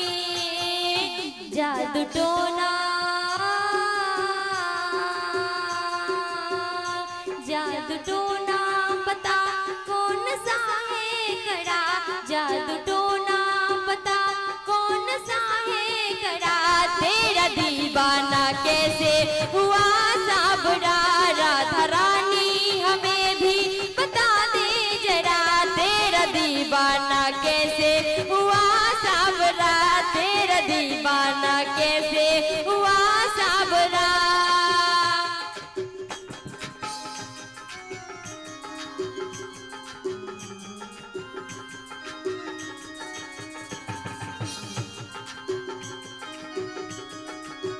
जोर से बांके बिहारी लाल की, कृष्ण कन्हैया लाल की।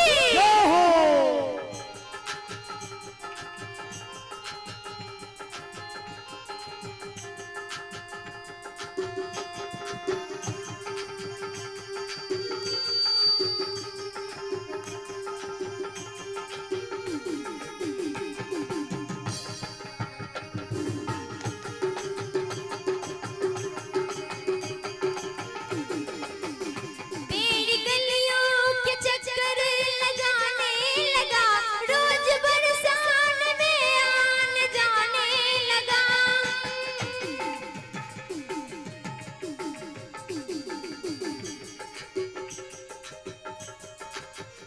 चूड़ी बाली कभी मेहंदी बाली, कभी रूप निस दिन नयाए बनाने लगा, रूप निस दिन नयाए बनाने लगा। दे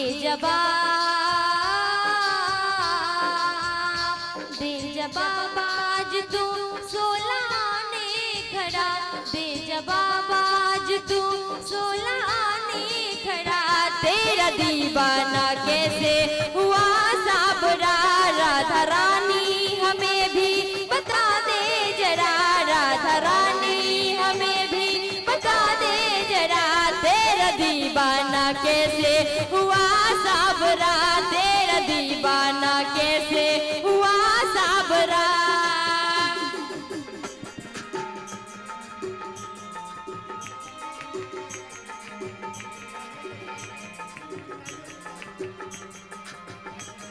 सब गोटा मीठी मीठी ताली के साथ हाथ उठा के सब गोटा कहियो, बाबा अहू सब कहियो, मैया सब लोग सब गोटा हाथ उठा के कहियो, कुर्सी पर जे बैठल छियै सब गोटा हाथ उठा के कहियो। अभी कोई झूमते हुए प्रभु प्रेम में मगन होते हुए।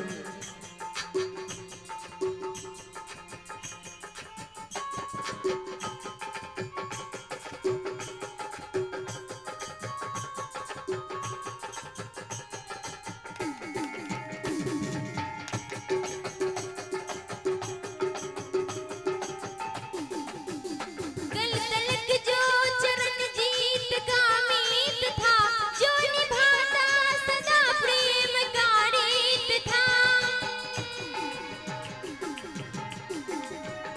उसकी बंसी तेरी गीत गाने लगा, जिसकी धुन में लिखा मैंने हर गीत था, जिसकी धुन में लिखा मैंने हर गीत था। रह गया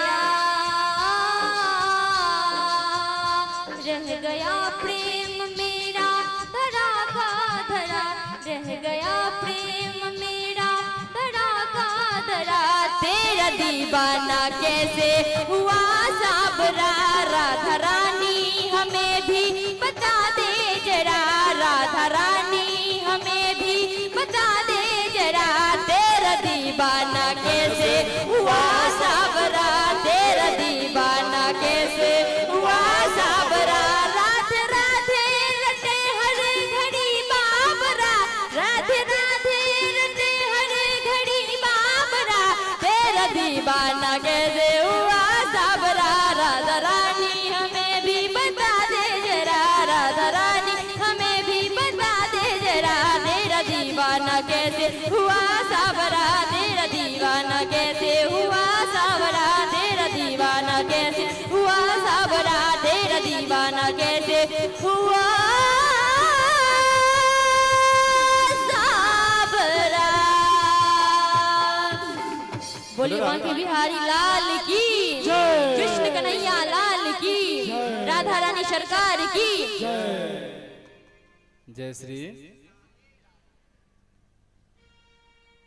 आय की जो कथा है वही बहुत अद्भुत है, लेकिन कथा के माध्यम से कुछ सीख मिले, हमारी जीवन सुधरे, इसके विषय में एक आपको सत्य घटना सुनाता हूं। एक बार कहो ना जय श्री राधे। ये बात भारवी जी महाराज की है। और भारवे रर्थ गौरवम, यदि अर्थ गौरव में यदि किसी कवि का नाम है तो उसका है नाम है भारवी जी महाराज। और भारवी जी ने अपने जीवन में ग्रंथ तो बहुत लिखी है, लेकिन उनका एक ग्रंथ बहुत ही प्रशंसनीय और बहुत ही विख्यात है, जिसका नाम है किरातार्जुनीय महाकाव्य। हम बात किरातार्जुनीय की नहीं करेंगे, हम बात भारवी जी की भी नहीं करेंगे, लेकिन उनकी जीवन से हमें क्या सीख मिलती है, क्या सीख मिलती है, बच्चों को कैसे रखना चाहिए, बच्चों को कैसी शिक्षा देनी चाहिए। हमने ये बात तो कह दिया कि सभी युवान भाई बहन अपने माता पिता की सम्मान करें, लेकिन ये हमारा दायित्व बनता है कि हम अपने बच्चों को संस्कार भी दें। बहुत ही सुंदर प्रसंग, इसे ध्यान से सुनने की आवश्यकता है।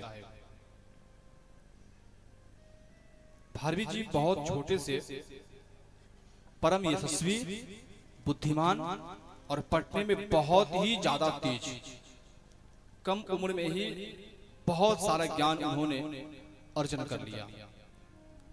लेकिन भारवी जी का एक नियम था, शांति से सुनिए कथा। भारवी जी का एक नियम था, क्या? वो प्रातः काल उठते और उठते ही जाकर के अपने पिता को प्रणाम करते, माता को प्रणाम करते, उनसे आशीर्वाद लेते।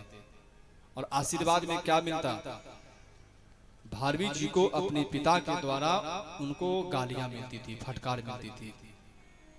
जैसे ही प्रातः काल प्रणाम करने जाते, ठीक उसी तरह आ गया फिर से नालायक, कहाँ था, क्या कर रहा था, ये गाली सुनते थे, वो डांट फटकार उनकी सुनते थे। पर उनके मन में क्या होती थी, जो लगता है आज मैंने बराबर अध्ययन नहीं किया है, कुछ न कुछ हमारे अंदर कमी है, इसके लिए हमारे पिताजी हमें डांट और फटकार लगाते हैं।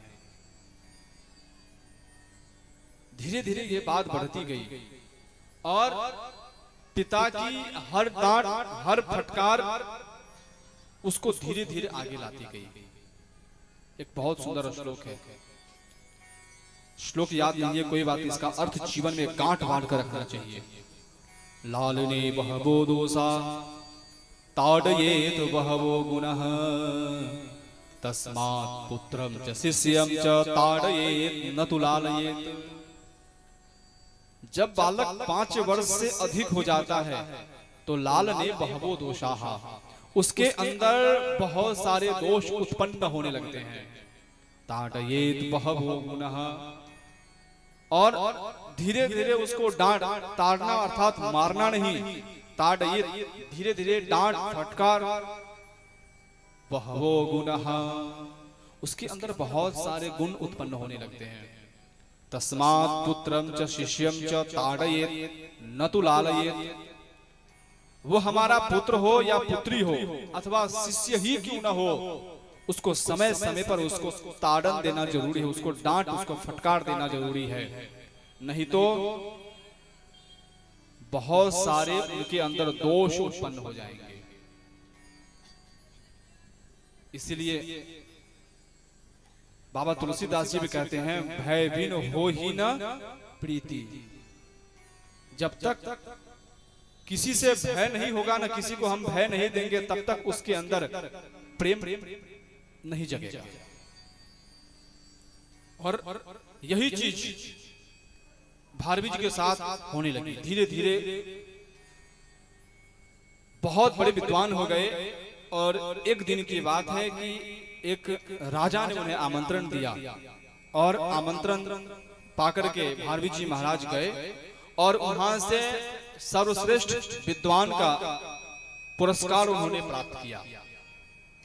और पुरस्कार जब उन्होंने प्राप्त किया ना, तो वो अपने राजा के साथ, राजा ने कहा ये पुत्र इतना संस्कारी सर्वश्रेष्ठ विद्याओं का पुरस्कार इन्होंने पाया है, तो इसके पिताजी कितने अच्छे होंगे।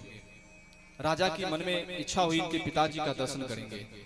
वो भारवी जी के साथ वो भी धीरे धीरे आने लगे और जब वो आए ना तो प्रतिदिन की भांति आज भी भारवी जी को उन्होंने जोर से फटकार लगाई। फिर से आ गया, कहां से आया, क्या करने गया था, ये कौन है। प्रतिदिन की डांट फटकार भारवी जी को बहुत अच्छी लगती थी, लेकिन आज की डांट उसको बहुत बुरी लगी। ये कथा सारे युवान भाई बहन के लिए है और सारे माता पिता के लिए भी है, अर्थात जो माता पिता बनने वाले हैं उसके लिए भी है।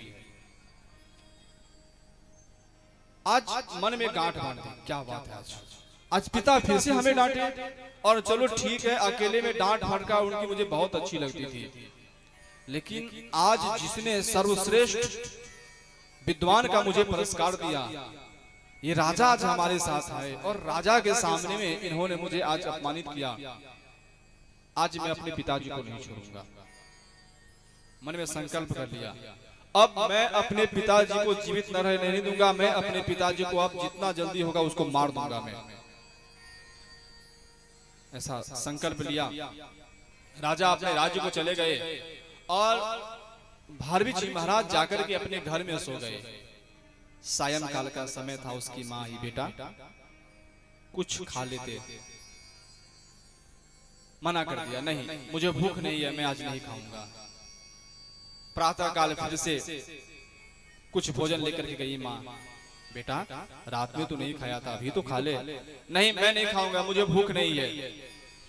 जाकर के अपने स्वामी से कहते हैं, देखिए मेरा एक ही पुत्र है भारवी, और वो आज 2 दिन हो गया, 2 दिन से उन्होंने अन्न जल कुछ भी नहीं लिया है। भारवी जी के पिता बहुत अनुभवी थे। धीरे से अपनी पत्नी से कहते हैं तुम्हारे पुत्र के मन में अहंकार बैठ गया है, उस अहंकार को दूर करना बहुत जरूरी है।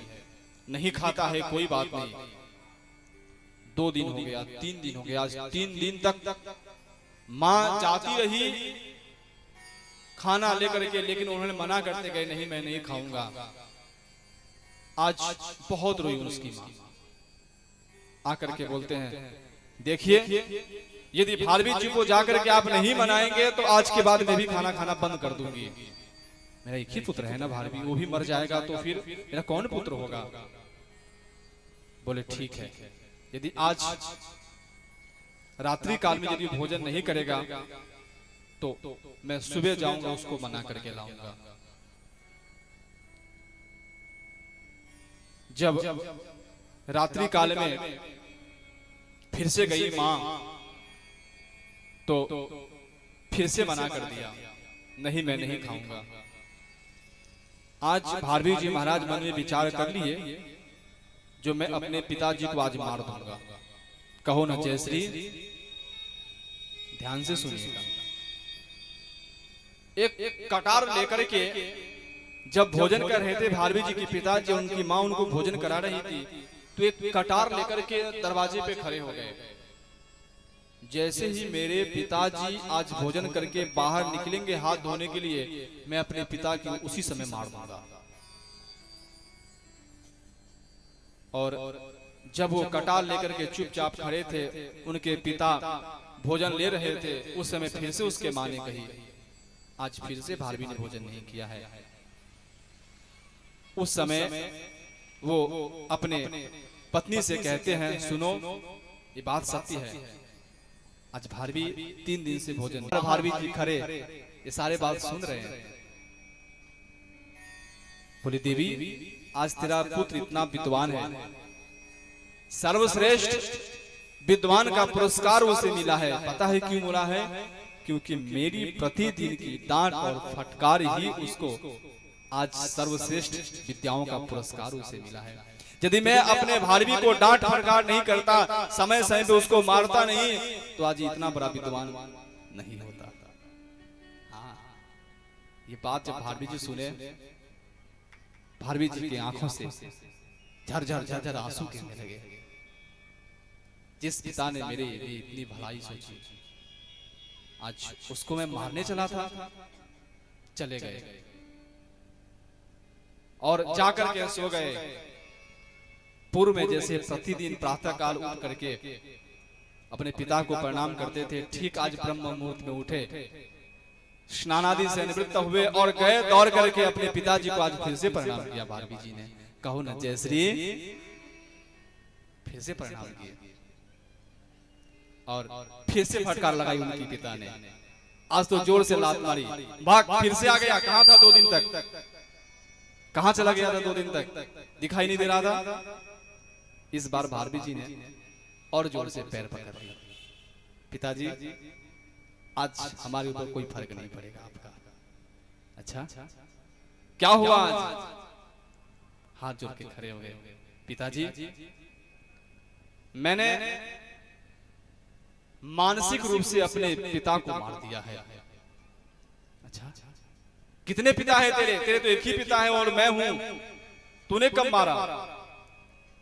अपने आप बीती जो भी थी सारी बातें अपने पिताजी से कह दी। पिताजी मैं कल रात्रि में आपको मारने के लिए आया था। भारवी जी से कहते हैं देख तूने तो सच में नहीं मारा है ना, तूने मानसिक अपराध किया है। मानसिक अपराध एक ही है। यदि तू प्रत्यक्ष में मारा रहता तो जले पीपल के सूखे हुए लकड़ी में जल करके भस्म करवा देता, लेकिन यदि मानसिक अपराध किया है तो तेरे लिए एक ही सजा है। अब यहां से उठ, ससुराल जा और 12 बरस ससुराल में जाके गाय चरा करके आ, और जब गौ की सेवा करके आएगा तो इस मानसिक पाप से तुझे छुटकारा मिलेगी। कहो ना जय श्री। एक मानसिक अपराध का कितना बड़ा सजा है।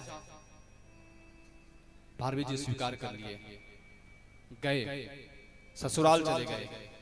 और ससुराल में गौ चराना कितना कठिन कार्य होता है, जो ससुराल वाले उनको सब पता है।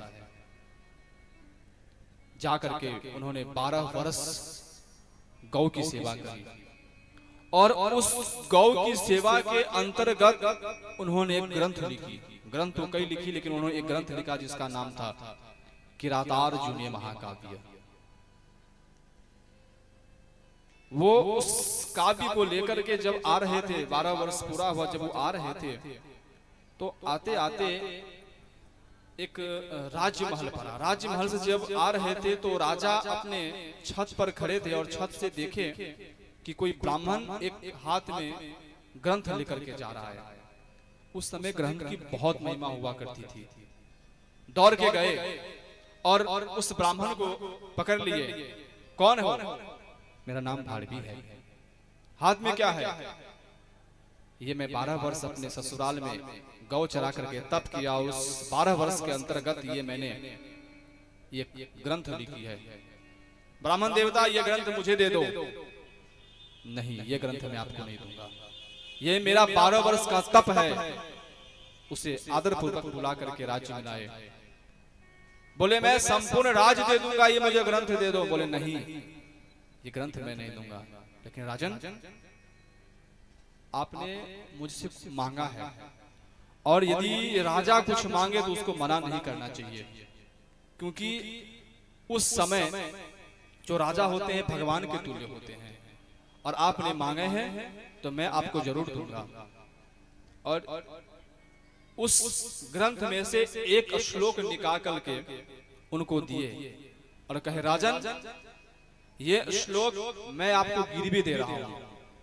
कहो न जय श्री।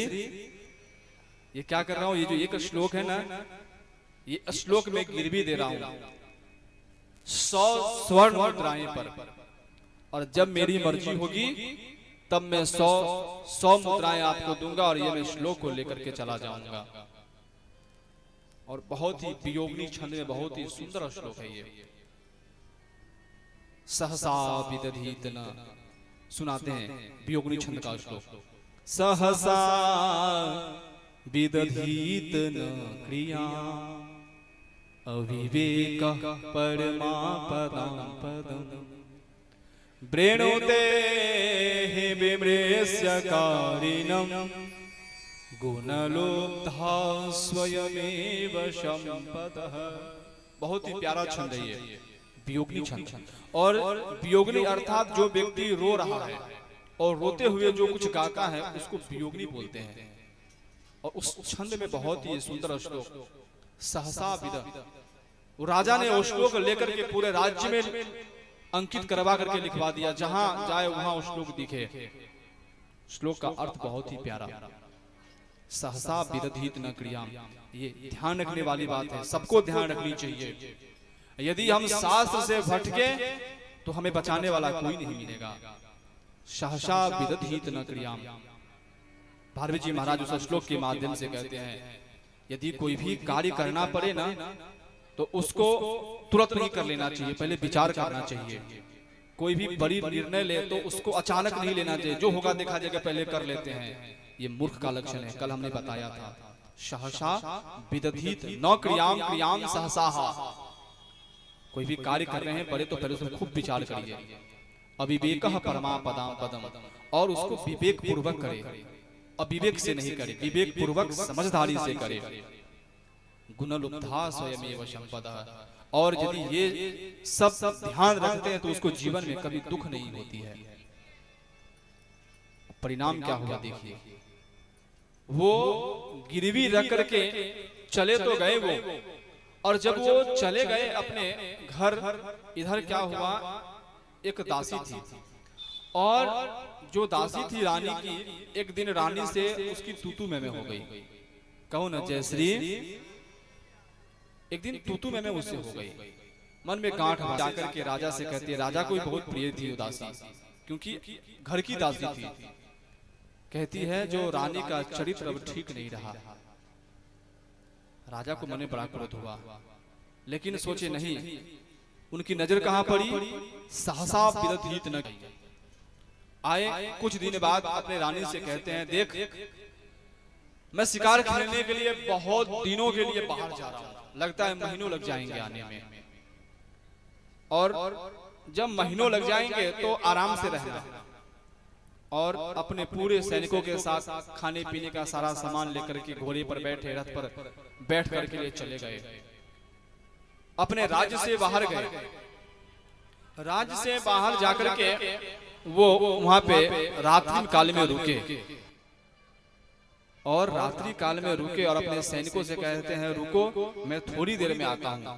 और मध्य रात्रि में अपने अश्व पर बैठे, और अश्व पर बैठ करके अपने राज्य में आए, और राज्य महल में पीछे के दरवाजे से राजा चुपचाप घुस गए, अपने शयन कक्ष में आए। जब शयन कक्ष में आए ना तो देखे कि उस पलंग पर दो व्यक्ति सोए हैं। एक रानी का मुख तो दिख रहा है, पर उसके साथ जो सोया है उसका मुख नहीं दिख रहा है। राजा को बड़ा क्रोध आया, निकाली तलवार, और ऐसे दुष्टा रानी को मैं अभी ही मार दूंगा। और जोर से तलवार उठाई, जैसे ही उठाई राजा की दृष्टि कहां पड़ी, सहसा विदधित न क्रियाम। कोई भी बड़ा कार्य करे ना तो पहले विचार करना चाहिए, सहज ही उसे नहीं करना चाहिए। और जैसे ही उनकी दृष्टि उस श्लोक पे पड़ी, रुक गए राजा, नहीं अभी इसको नहीं मारेंगे, कम से कम देखे तो सही रानी के साथ है कौन। देखा कि उसका पुत्र ही उसके पास सोया हुआ है। कहो ना जयश्री। रानी को तुरंत उठाया, ये अचानक यहाँ कहां से आया पुत्र। राजन क्षमा कीजिएगा, मैं आपको सूचना देना भूल गई थी। गुरुकुल में मेरा पुत्र अध्ययन कर रहा था, उसकी अचानक उसके ऊपर ज्वर आया, और जब ज्वर आया तो वो बहुत बीमार पड़ गया। गुरुदेव का शिष्य के माध्यम से संदेशा आया जो आपका पुत्र बहुत बीमार है, और मैं ये सूचना आपको नहीं देकर के ये अभी सोया हुआ है। राजा कहते हैं दासी आई थी हमारे पास, ऐसा ऐसा बोल रही थी। तो रानी कहती है उस दासी को मैं फटकार लगाई थी, इसके लिए वो मेरे से बदला लेना चाहती है। देखे एक और अपने पुत्र दोनों को वो मार देता। उसी समय दासी को बुला करके उसको दंड दिया, और स्वयं जाकर के भारवी जी के घर गए, और भारवी जी को आदर सम्मान पूर्वक वो अपने राज्य में लाए, अपनी आसन पर उसको बैठा दिए, हाथ जोड़ के नीचे बैठ गए।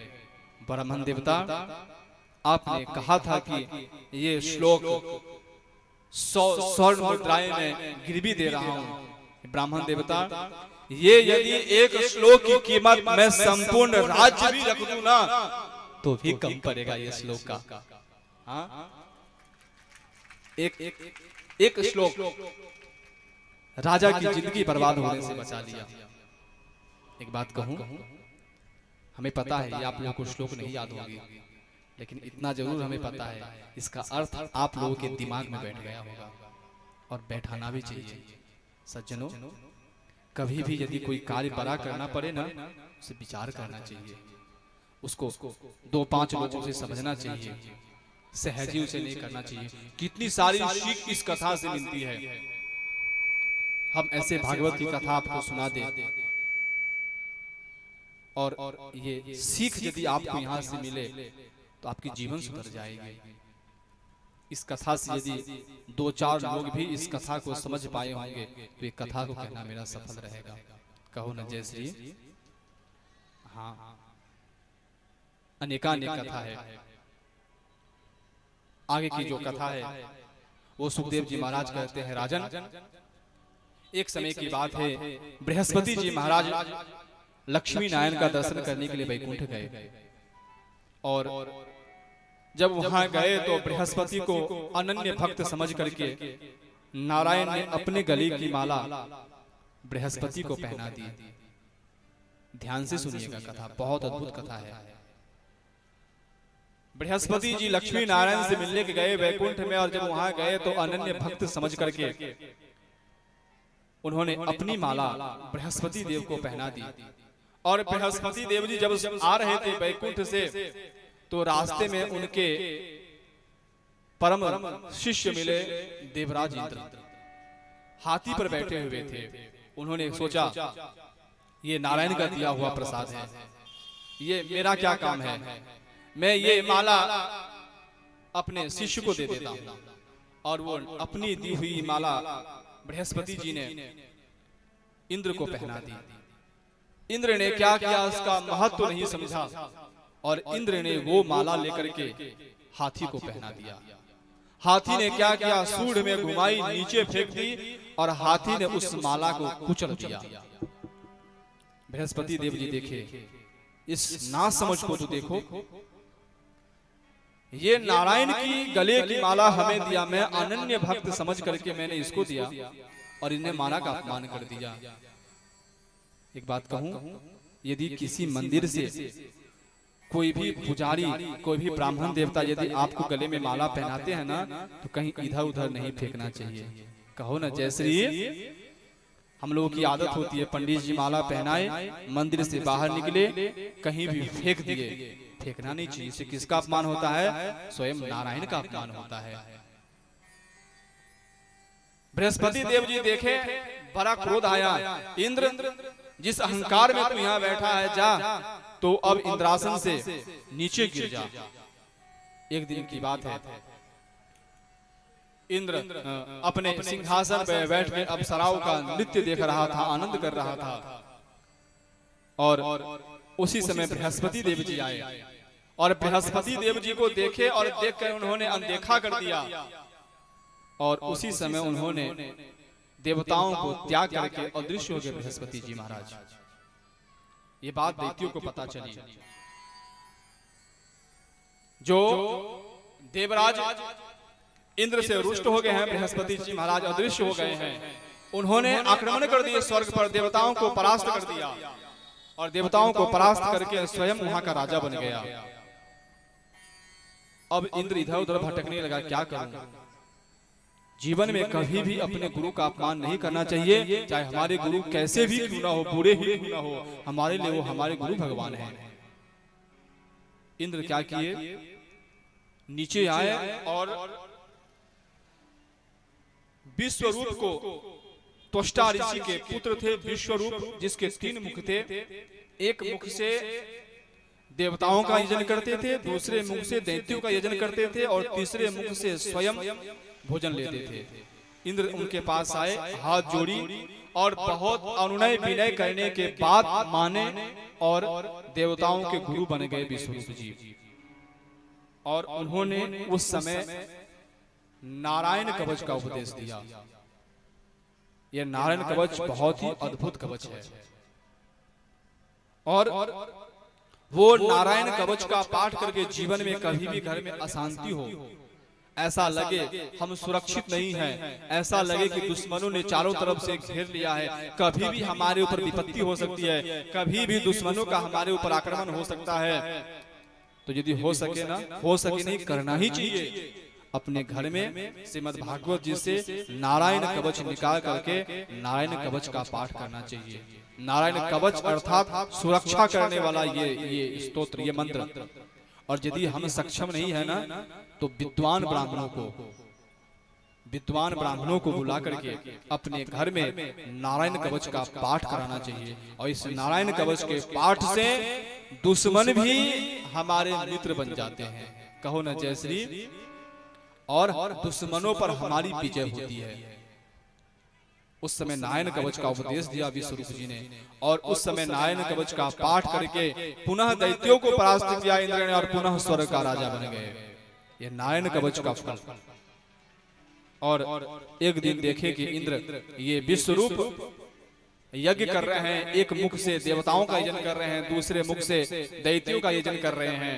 देवताओं का यजन तो उन्हें बहुत पसंद आया, लेकिन देखे कि दूसरे मुख से देवताओं का दैत्यों का यजन कर रहे हैं, उन्हें बड़ा क्रोध आया और आए और वज्र से क्या किए, विश्वरूप को वहीं पर मार दिए। इंद्र को ब्रह्म हत्या का पाप लग गया।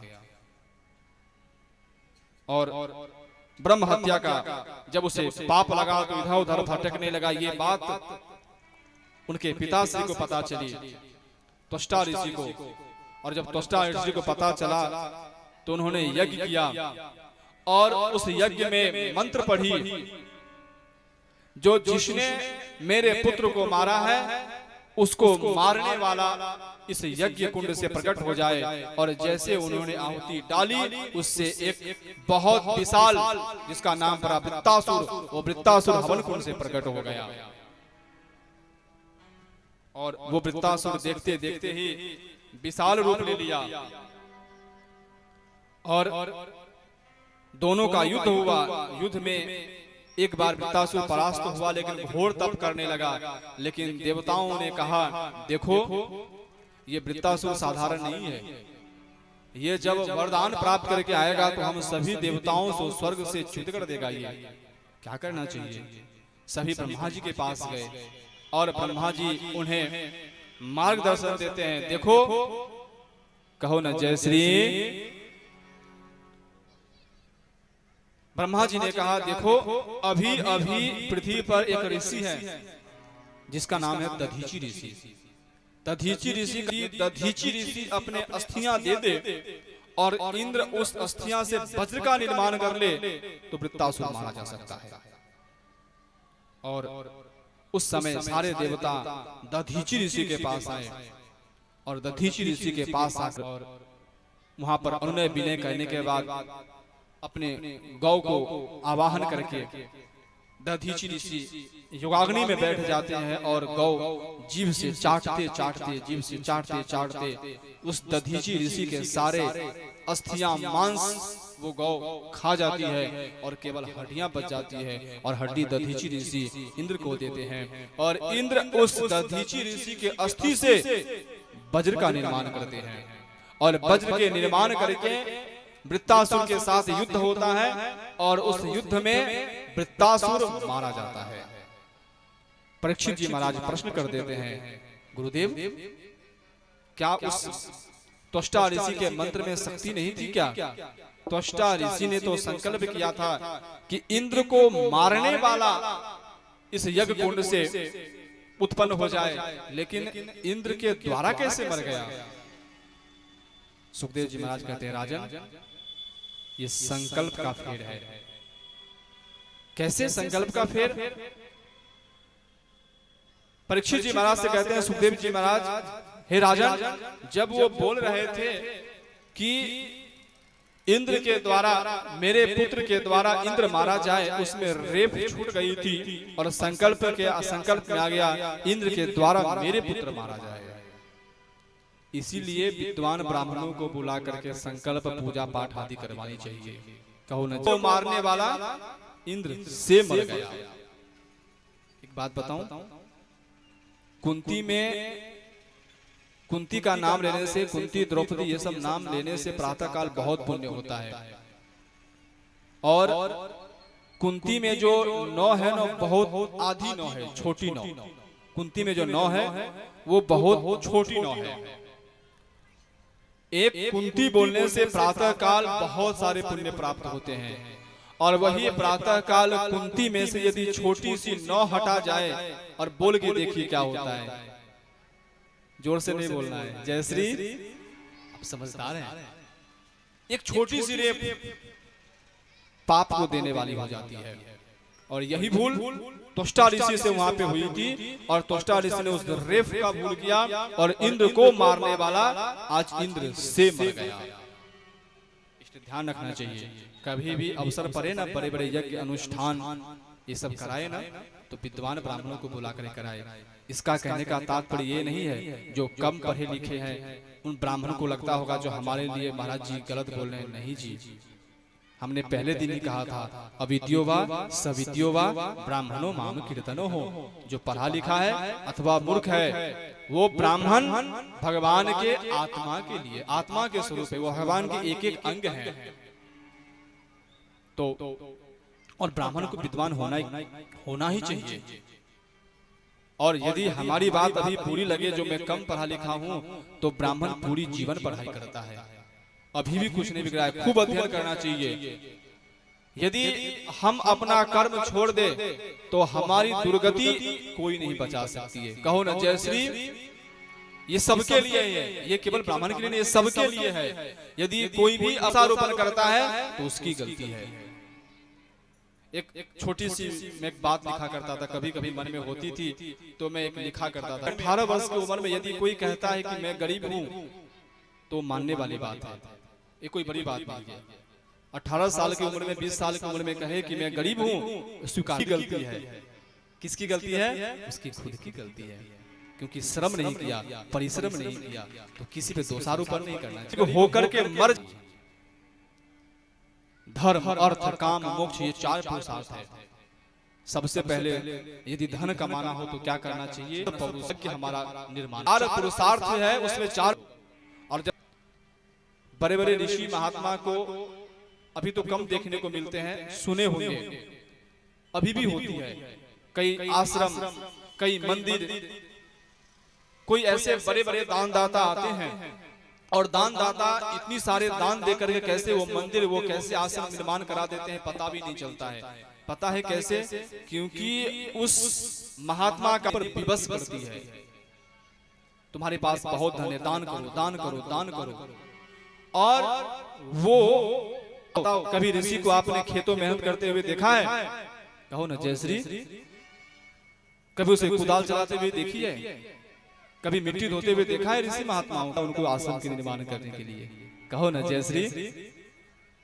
हाँ, ये याद रखना चाहिए। 18 वर्ष में गरीब हैं कोई बात नहीं, ग्लानि की बात है, बहुत ग्लानि की बात है। उधर दधीची इंद्र पर ब्रह्म हत्या का पाप लगा और उस ब्रह्म हत्या को इंद्र ने 4 जगह विभाजन कर दिया। सबसे पहले उन्होंने वृक्ष के पास आकर कहता है, हे वृक्ष, मेरी ब्रह्म हत्या का पाप आप लेंगे?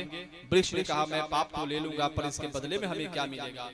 वृक्ष से कहते हैं, यदि तुम हमारे ब्रह्म हत्या का पाप ले लोगे तो तुम्हारा जो पाप है, जैसे कोई वृक्ष में होता है ना, वृक्ष में जो गोंद निकलती है, गोंद, वो गोंद इंद्र का दिया हुआ वृक्ष में ब्रह्म हत्या का पाप है। और किसी वृक्ष को हम काट दिया, उस वृक्ष से पुनः एक उन्होंने जल को दिया।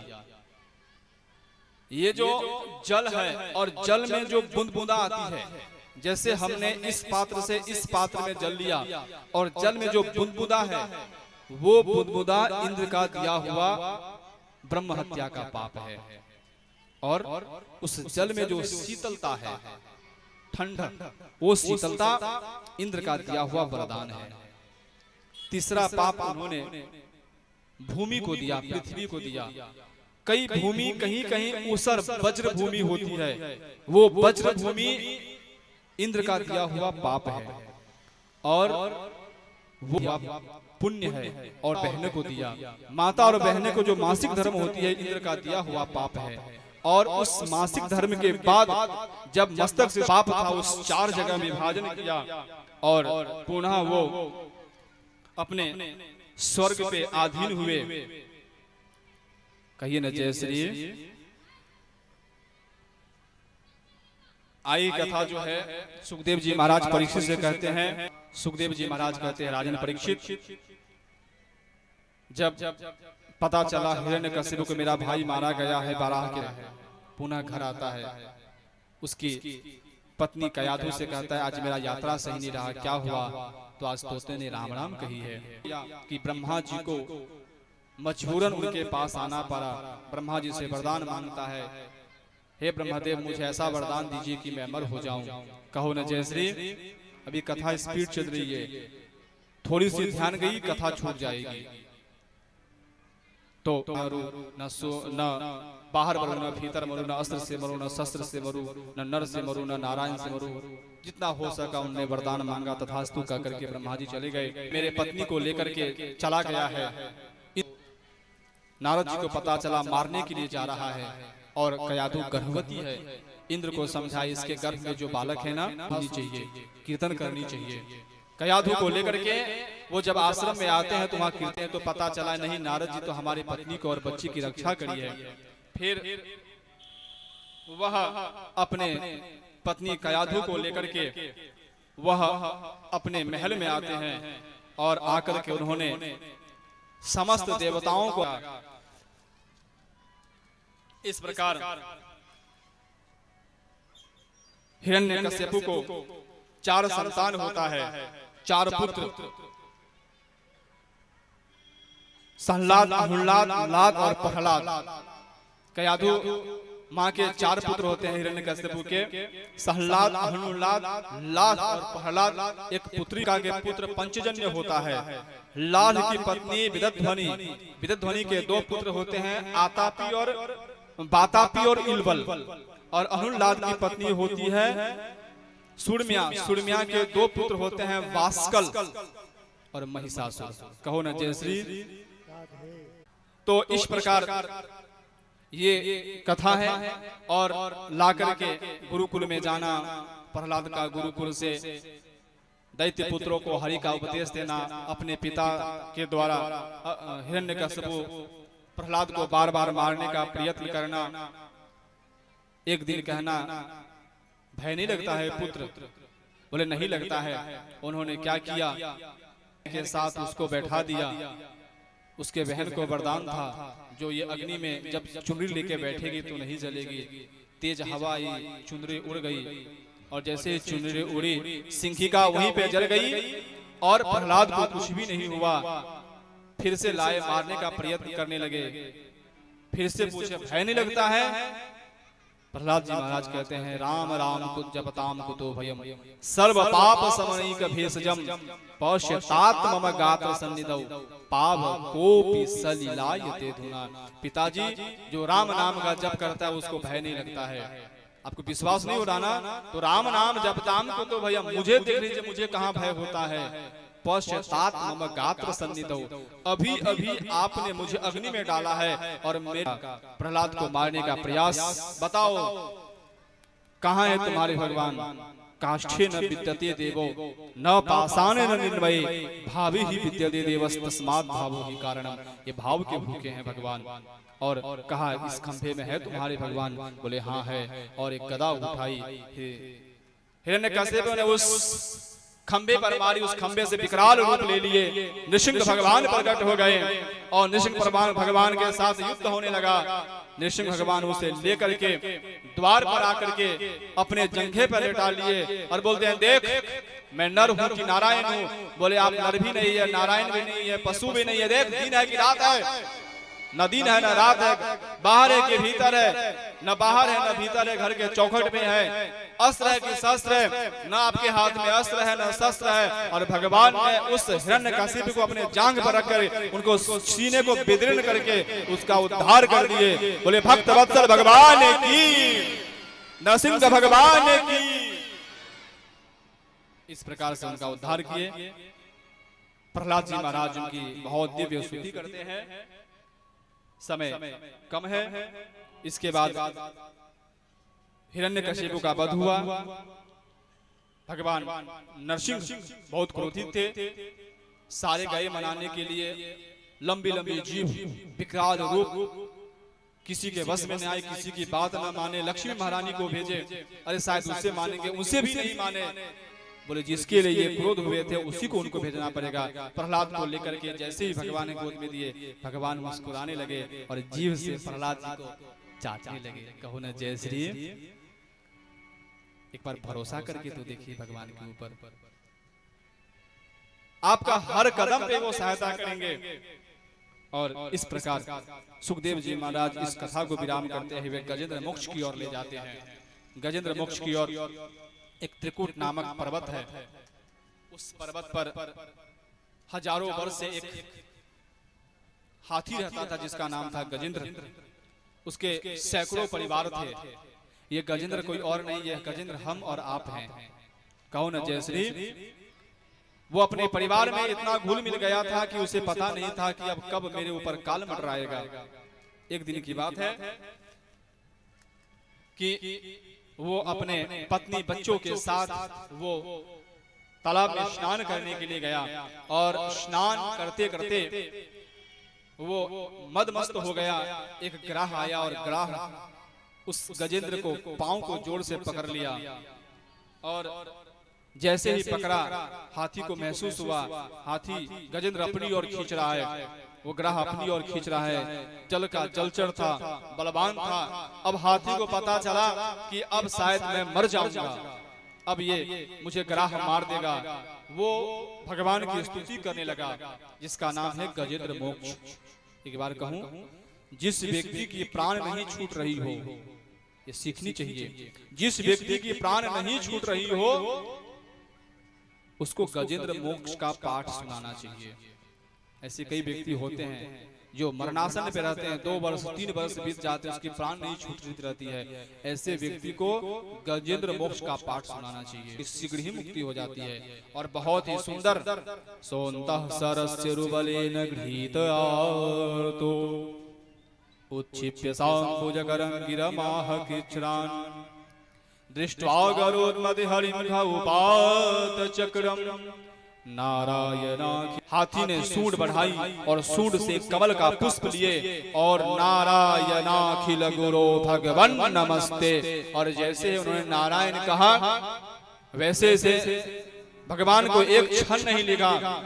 और उसी समय को और जो सुनाई दिया उस गजेंद्र को, और दौड़ करके आए, सुदर्शन लेकर के ग्राह का उद्धार किया। और उस समय भगवान ने उनको उद्धार किया। ये गजेंद्र पूर्व जन्म में हुहु नाम का गंधर्व था।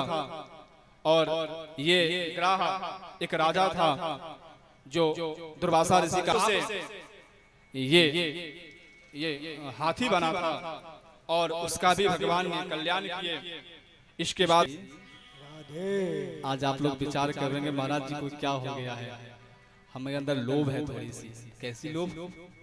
हम सोच रहे हैं कोई कथा ऐसा बच न जाए जो आपसे छूट जाए। हम चाह रहे हैं हर एक कथा का सार आपको बता दें। तो आगे की जो कथा है वो है समुद्र मंथन।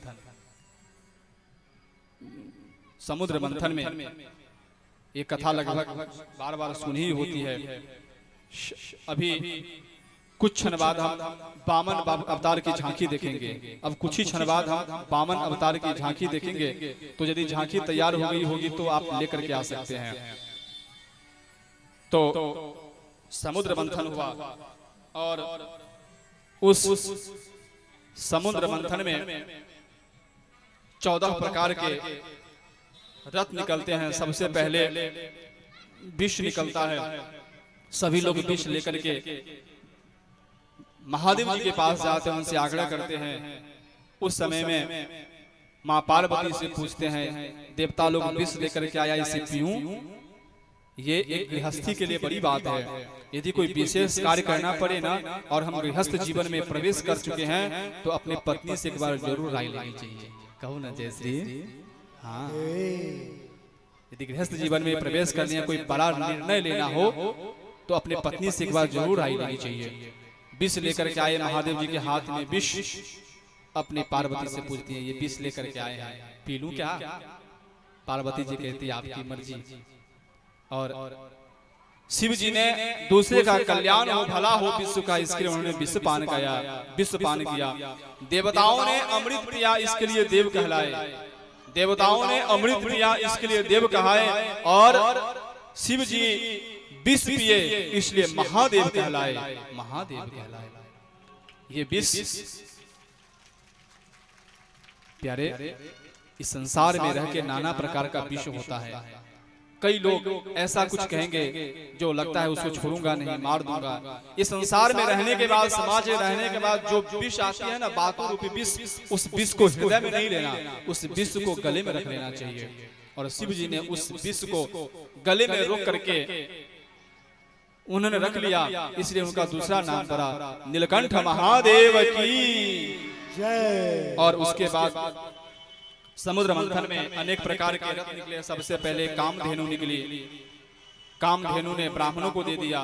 देखिए, यदि हम खेती आदि कोई काम करते हैं ना, तो खेती आदि में जो अन्न उत्पन्न होता है ना, वो प्रथम अन्न थोड़ा सा भी किसी ब्राह्मण को देना चाहिए। भले हम ब्राह्मण हो तो ही कोई बात नहीं। ब्राह्मण का 6 कर्म है, दान लेना और दान देना।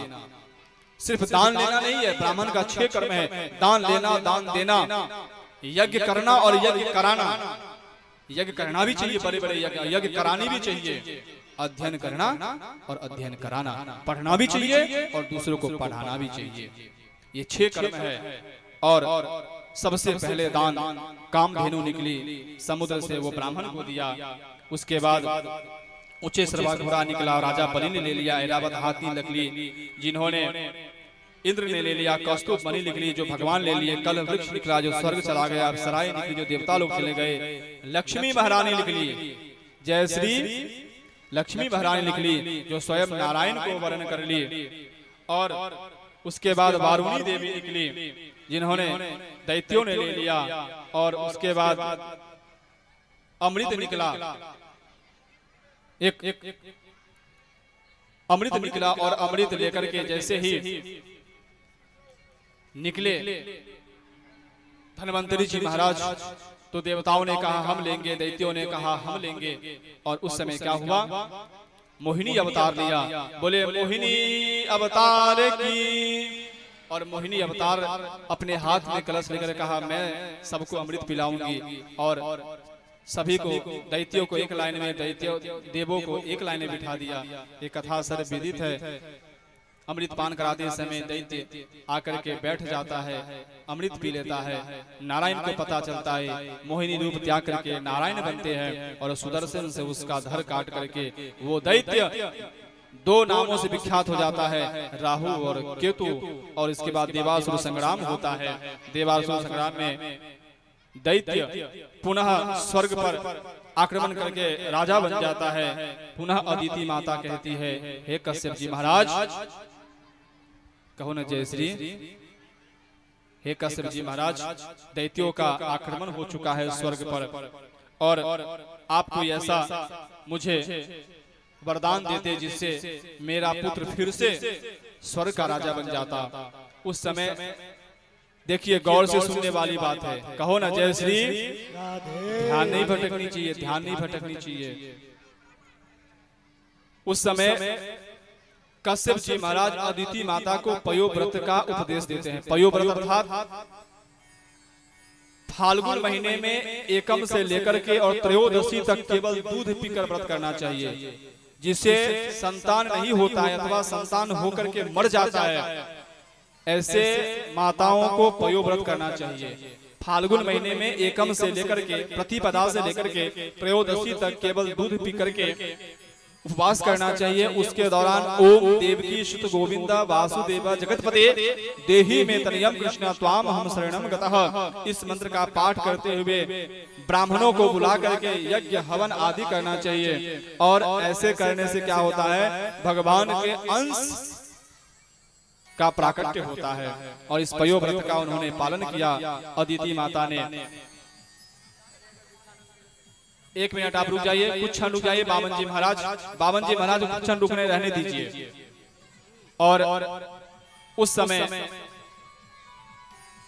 समय होता है और भाद्रपद के द्वादशी तिथि के शुक्ल पक्ष में, भाद्रपद शुक्ल पक्ष द्वादशी तिथि दोपहर के 12 बजे अभिजित मुहूर्त में बामन भगवान का अवतार होता है। बोले बावन जी महाराज की जय। और बावन जी महाराज का जैसे है अवतार होता है, उसी तरह उनका यज्ञोपवीत संस्कार करते हैं और सब कुछ न कुछ उनको देते हैं। क्योंकि आइए भजन के माध्यम से बामन भगवान का वंदन करेंगे। सबसे पहले जो प्रधान यजमान है उनकी पूजा करें और उनके पास जो भी हो लोग भी पूजा करें। और करना ही चाहिए, जो भी बन पाए कुछ न कुछ बामन भगवान को अवश्य दे। प्रधान यजमान जो भी बन पाए पूजा करे, कुछ न कुछ उनको दे। और आइए भेष बनाया बलि राजा को छलने आया, हरि बामन भेष बनाया बलि राजा को छलने आया।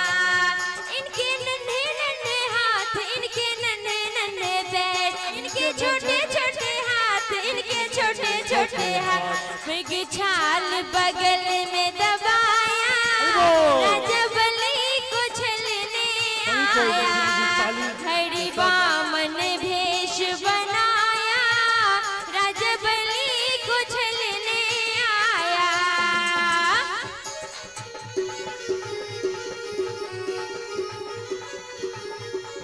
बावन देव भगवान की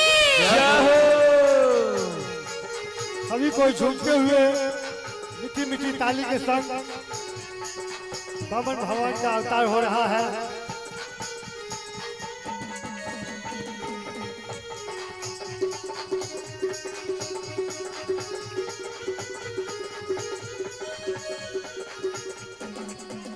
माथे तिलक सोहे सिर पे छत्र धरे, माथे तिलक सोहे सिर पे छत्र धरे, हाथों में कमंडल लाया, राजा बलि को छलने आया। हरि बामन भेष बनाया, राजा बलि को छलने आया। हरि बामन भेष बनाया, बलि राजा को छलने आया।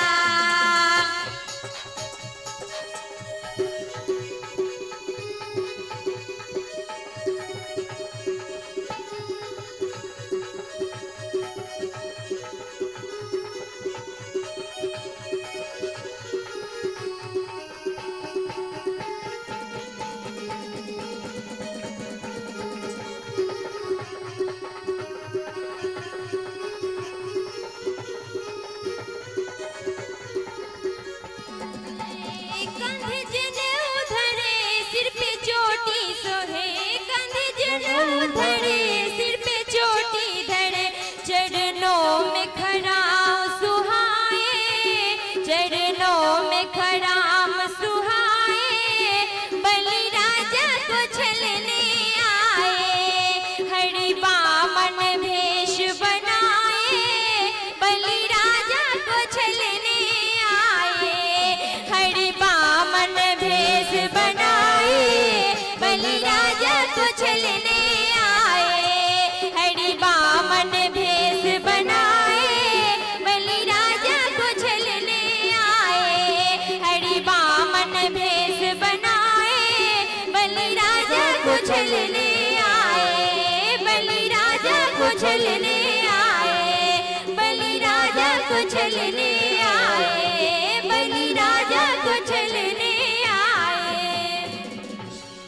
बोलिए बामन देव भगवान की। सबके पास बामन जी भगवान जाएंगे, कोई भी कोलाहल ना करे। सबके पास जाएंगे, सबके पास भगवान जाएंगे, कोई भी कोलाहल ना करे। और जितनी अव्यवस्था आप करेंगे कथा में उतनी ही विलंब होगी। कहो ना जय श्री जय जय श्री राधे श्याम। आराम से बैठे रहिए, ये अव्यवस्था न हो इसी के लिए स्वयं भगवान आपके द्वार पे जा रहे हैं। तो आप लोग बैठे रहे, सबके पास भगवान जाएंगे। और आगे की कथा उनका यज्ञोपवीत संस्कार, सबके पास सबके द्वार पे जाते हैं भिक्षा मांगने के लिए बामन जी भगवान। तो कोई उनसे कहता है कि इससे अच्छा है आप बलि के द्वार पर जाए। भृगु क्षेत्र में राजा बलि बहुत बड़ा यज्ञ कर रहा है और जो भी उनके द्वार पे जाता है राजा बलि अवश्य ही उन्हें प्रदान करते हैं। और यह सुनकर के बामन भगवान राजा बलि के द्वार पर गए और वहां जाकर के जब राजा बलि देखा तो उनका सत्कार किया, पूजन किया। कहा क्या चाहते हैं? बोले मुझे 3 पग भूमि चाहिए। बलि ने कहा कुछ और मांग लेते। बोले नहीं, मुझे 3 पग भूमि ही चाहिए। और बोला नहीं, ऐसे मैं नहीं लूंगा, पहले संकल्प करना पड़ेगा। उनके गुरु शुक्राचार्य को पता चल गया कि ये कोई साधारण नहीं है, स्वयं नारायण है और बलि को ठगने के लिए आया है। बलि से कहा ये नारायण है, ठगने के लिए आया है। बलि ने कहा गुरुदेव इससे बड़ी बात और क्या हो सकती है? स्वयं नारायण हमारे द्वार पर मांगने के लिए आए हैं और हमारे द्वार पर यदि मांगने के लिए आए और मैं न दूं तो इससे बड़ी दुख की बात, दुर्भाग्य की बात और क्या हो सकती है? और उन्होंने संकल्प किया। संकल्प करते समय जैसे जल निकाले, उस कमंडलों की टोटी के अंदर शुक्राचार्य जाकर के बैठ गए और बामन जी के कहने पर कुश के नोक से जैसे ही उस टोटी में कुश डाली, शुक्राचार्य जी का एक आंख फूट गया। शुक्राचार्य जी वहां से निकल के भागे। संकल्प किया 3 पग भूमि दान करने का और जैसे ही संकल्प किया बामन भगवान से बामन जी विराट रूप ले लिए। और विराट रूप ऐसा कि उनका पग जमीन पर और उनके मस्तक आकाश को स्पर्श करने लगी। और बोले अब 3 पग भूमि चाहिए। एक पग में तो बामन भगवान ने पूरी पृथ्वी को नाप लिए, दूसरे पग में पूरे स्वर्ग को नाप लिए और तीसरे पग कहते हैं बलि, मैं तीसरा पग कहाँ रखूं? कुछ बचा ही नहीं। हाथ जोड़ के कहता है भगवान ये शरीर है ना, ये एक पिंड है और ये पंच तत्व से बना हुआ है, ये भी एक पिंड है, आप इसको नाप ले लीजिए। और हाथ जोड़ करके बामन भगवान के चरणों में सर झुका करके राजा बलि बैठ गए। आप अपना सर इस दास के मस्तक पर रख लीजिए और इसको नाप लीजिए। और बामन भगवान ने अपना सर, अपना चरण उस राजा बलि के मस्तक पर रखे। बोले बामन भगवान की हम आप सभी अपना मस्तक भगवान के चरणों में रखते हैं, लेकिन राजा बलि ने भगवान का चरण ही अपने मस्तक में रख लिया। बोले बामन भगवान की जय हो। और इस प्रकार बहुत प्रसन्न हुए। कथा तो बहुत है इसके अंदर। हाथ जोड़ के कहते हैं बहुत प्रसन्नता हुई। बामन भगवान कहते हैं बोले अब मुझे भी कुछ चाहिए। तो ठीक है, क्या चाहिए? तो सबसे पहले बामन भगवान कहते हैं अब तुम यहाँ रहने के नहीं है, क्योंकि तुमने दान दे दिया है। ये पूरी पृथ्वी किसकी है? बामन भगवान की है। और बामन भगवान की आज्ञा से पाताल में चले गए राजा बलि और वरदान के रूप में राजा बलि ने बामन भगवान को अपना द्वारपाल बना लिए। जब लक्ष्मी महारानी को पता चला कि ये बात है तो लक्ष्मी महारानी श्रावण महीना के पूर्णिमा के तिथि के दिन पाताल गई और बलि से कहती है भैया भैया। और उस दिन अपने राजा बलि के कलाई पर राखी बांधती है। ये न बद्धो बलि राजा दान नरेंद्रो महाबलः तेन त्वाम प्रतिबध्नामि रक्षे मां चल। और जब राखी बांधती है अपने भाई की रक्षा के लिए तो राजा बलि कहते हैं क्या चाहिए दे बहन, मांगो कुछ। हाथ जोड़ कहती है भैया यदि बहन को कुछ देना चाहते हैं तो द्वारपाल जो है उसको दे दीजिए। और अपने द्वारपाल को लेकर के अर्थात स्वयं नारायण को लेकर के लक्ष्मी महारानी चली जाती है। अनेकानेक कथा है। इसके बाद मत्स्यावतार की कथा है। महर्षि च्यवन और सुकन्या का चरित्र, वो छू लिया, वो छू लिया, वहां चले गए, उस पे चढ़ गए, ऐसा नहीं करना चाहिए, सम्मान करना चाहिए। क्योंकि कौन से रूप में उस आश्रम में कौन बैठे हैं ये हमें पता नहीं है। ठीक वैसे ही राजा सरियाती के राजा सरियाती के राज्य में उनके वन में च्यवन मुनि समाधि लेकर के बैठे थे। सुकन्या के द्वारा उनका नेत्र छेदन होता है और अपराध होता है। सारे उनके सैनिकों का मल मंत्र बंद हो जाता है। उस समय राजा स्वयं आकर के च्यवन ऋषि के साथ अपने पुत्री का विवाह करते हैं और विवाह के बाद वही रहने लगती है। अश्विनी कुमारों की कृपा से च्यवन मुनि को यौवनावस्था प्राप्त होती है, नेत्र मिलता है और च्यवन मुनि के द्वारा अश्विनी कुमारों को जो देवताओं के थे, कहो न जय श्री। नभाग की कथा है। नभाग बहुत ही धर्मात्मा थे। उनके पुत्र हुए अम्बरीश। अम्बरीश भगवान के परम भक्त हुए और इतने बड़े भक्त की स्वयं नारायण ने अम्बरीश को अपने सुदर्शन चक्र दे रखी थी रक्षा के लिए। एकादशी तिथि का व्रत किए थे, ब्राह्मण भोजन कराओ, बोले ठीक है। और उन्होंने आमंत्रण किया दुर्वासा ऋषि को ब्राह्मण भोजन के हेतु। दुर्वासा ऋषि कहते हैं रुको, मैं यमुना स्नान करके आ रहा हूँ। और अपने शिष्य मंडली के साथ यमुना स्नान करने के लिए गए दुर्वासा जी महाराज। और आने में विलंब हो गई। दुर्वासा द्वादशी तिथि एक क्षण बची थी। जय श्री। थोड़ी ध्यान दीजिए, जो एकादशी का व्रत करते हैं वो ध्यान दीजिए। द्वादशी तिथि एक क्षण बची हुई थी और उन्होंने अपने ब्राह्मणों से कहा एक क्षण बची, अब हमें क्या करना चाहिए। तो ब्राह्मणों ने कहा यदि एकादशी का पारण द्वादशी में नहीं किया जाए तो उस व्रत का फल नहीं मिलता है, तो क्या करूं। हमने ब्राह्मणों को निमंत्रण दिया है और यदि ब्राह्मण भोजन से पहले हम खा ले तो ब्राह्मणों का अपमान होगा। उनके ब्राह्मणों ने कहा जाइए महाराज अपने पूजा स्थली पर और भगवान का चरणोदक, उनका पारण कभी कभी चतुर्दशी में होता है, कहो न जय श्री। द्वादशी कभी कभी सुबह 8-9 बजे तक रहती है और कई कई माताओं का तो पारण शाम को 4 बजे होती है। ऐसा नहीं करना चाहिए। एकादशी का जो पारण है द्वादशी में ही करना चाहिए, नहीं तो एकादशी व्रत का फल नहीं मिलता है। और जैसे दुर्वासा जी आए, उनको पता चला कि इन्होंने पालन कर लिया है और उन्होंने बुरा भला कहने लगे। सुदर्शन दत्त उसके पीछे दौड़े, तीनों लोगों में किसी ने रक्षा नहीं करी। इसके पास आए और हाथ जोड़ के प्रार्थना किए। अम्बरीश जी महाराज उनको क्षमा करते हैं और बोलते हैं आइए। जैसे एक ने और उसके बाद स्वयं किया। कल इसकी चर्चा हम विशेष करेंगे। उसके बाद मानधाता और सौभरी ऋषि की कथा है। राजा त्रिशंकु और हरिश्चंद्र की कथा है। हरिश्चंद्र अर्थात सत्यता, इसकी भी कथा हम आपको कभी सुनाएंगे, कल नहीं सुनाएंगे, कभी सुनाएंगे इसकी कथा। और इसकी कथा विस्तार से देवी भागवत में 15-20 अध्याय में राजा हरिश्चंद्र की कथा है। बहुत अद्भुत कथा है, यह भी आपको हम सुनाएंगे। और उसके बाद सगर चरित्र है।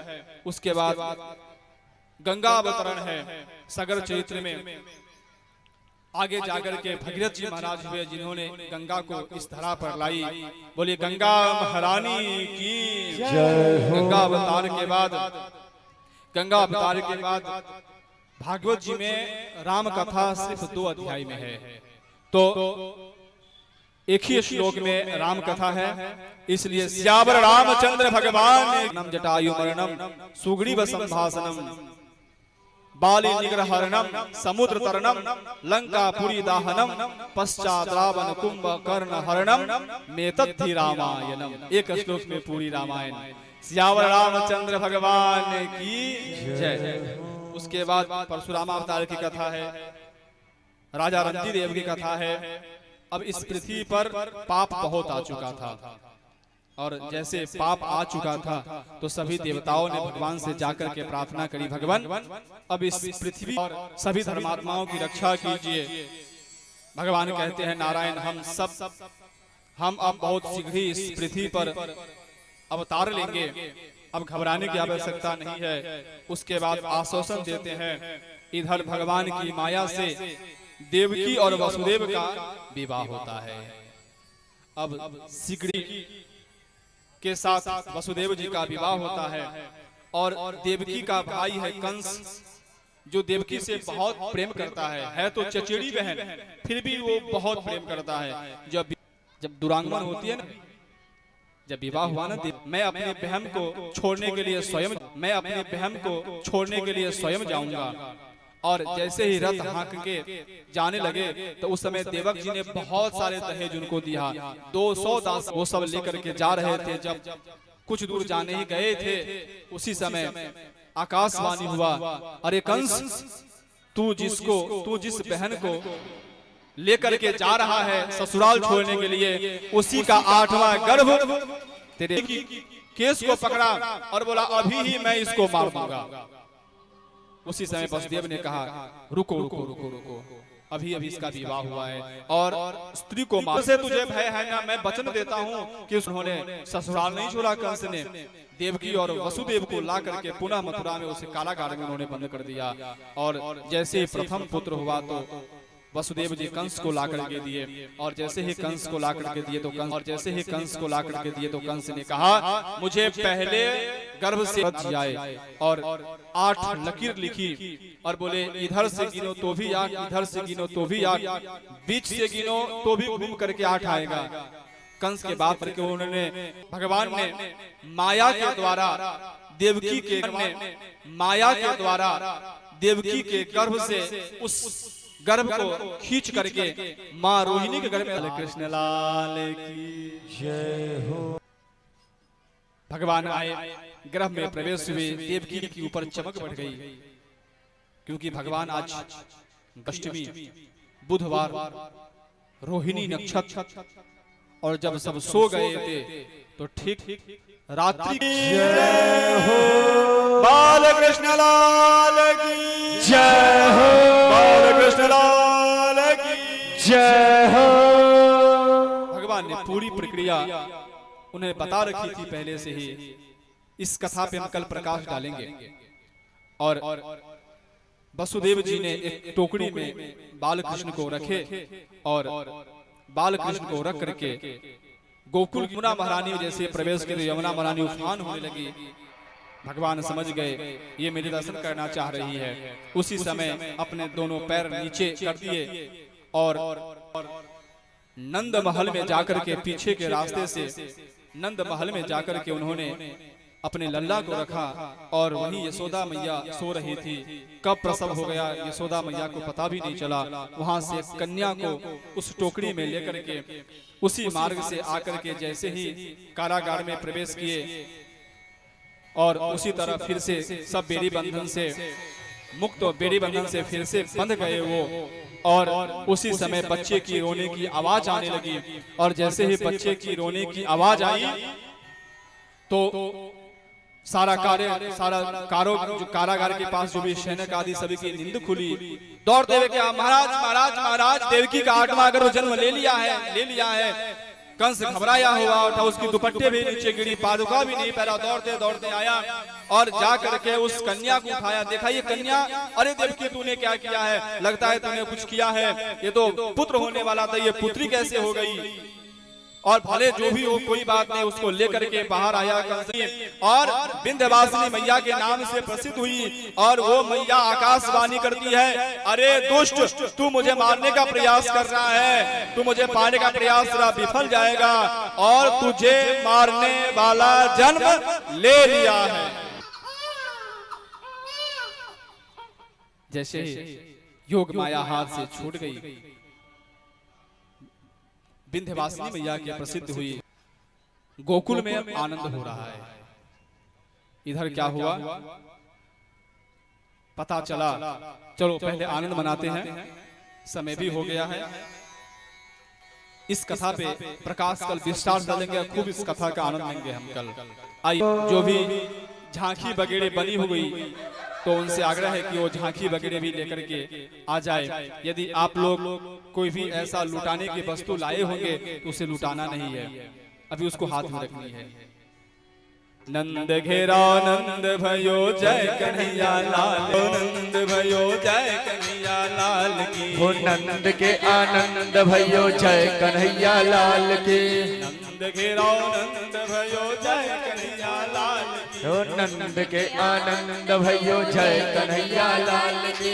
नंद घेरा नंद भयो जय कन्हैया लाल की। हो नंद के आनंद भयो जय कन्हैया लाल की। हाथी दिन्नी घोड़ा दिन्नी और दिन्नी पाल की। हाथी दिन्नी घोड़ा प्रेम से गाइए। दिन्नी पाल की। हाथी दिन्नी घोड़ा दिन्नी और दिन्नी पाल की। हाथी दिन्नी घोड़ा दिन्नी और दिन्नी पाल की। नंद घेरा नंद भयो जय कन्हैया लाल की। हो नंद के आनंद भयो जय जय हो कन्हैया लाल के। नंद घेरा नंद भयो जय कन्हैया लाल की। नंद के आनंद भयो जय हो कन्हैया लाल की। नंद घेरा नंद भयो कन्हैया लाल के। गाइए। नंद घेरा नंद भयो जय कन्हैया लाल नंद भयो जय कन्हैया लाल के। उन भक्तों को गाने दीजिए। नंद घेरा नंद भयो जोर से। नंद घेरा नंद घेरा नंद भयो जय कन्हैया लाल की। नंद घेरा नंद भयो जय हो नंद लाल की। हो नंद घेरा नंद भयो जय कन्हैया लाल की। नंद घेरा नंद भयो कन्हैया लाल की। नंद घेरा नंद भयो जय कन्हैया लाल की। नंद घेरा नंद भयो जय कन्हैया लाल की। नंद घेरा नंद भयो जय कन्हैया लाल के। नंद घेरा नंद भयो जय कन्हैया लाल के। नंद घेरा नंद भयो जय कन्हैया लाल के। नंद घेरा नंद जय हो नंद लाल के। बाल कृष्ण लाल की जय हो। मेरे गोविंद ऐसे लग रहा था वसुदेव जी महाराज की थोड़ी उम्र भी हो गई थी, तो ऐसे लग रहा था रास्ते में आते आते वसुदेव जी महाराज अपने मार्ग भूल गए थे। बोलो ना जय श्री राधे। लाइए ऊपर लेके आइए, ऊपर लेके आ जाइए उनको। देखिए ऐसे लुटाना नहीं, ऐसे लुटाने से क्या है आपकी थोड़ी सी आनंद, आपकी थोड़ी सी आनंद किसी को चोट लग सकती है। ऐसे मत लुटाइए।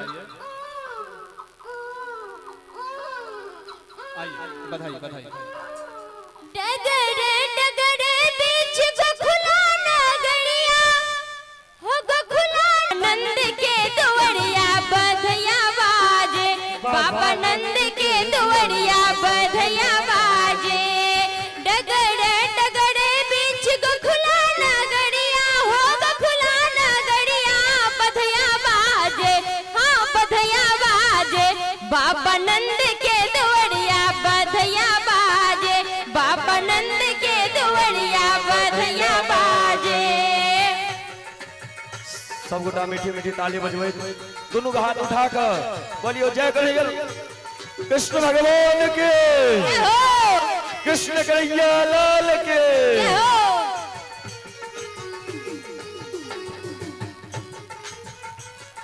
राजा जी सब गोटा बैठ जाओ। अनधन सुनमा हो अनधन सुनमा अनधन सुनमा। राजा जी लुटावे अनधन सुनमा हो अनधन सुनमा।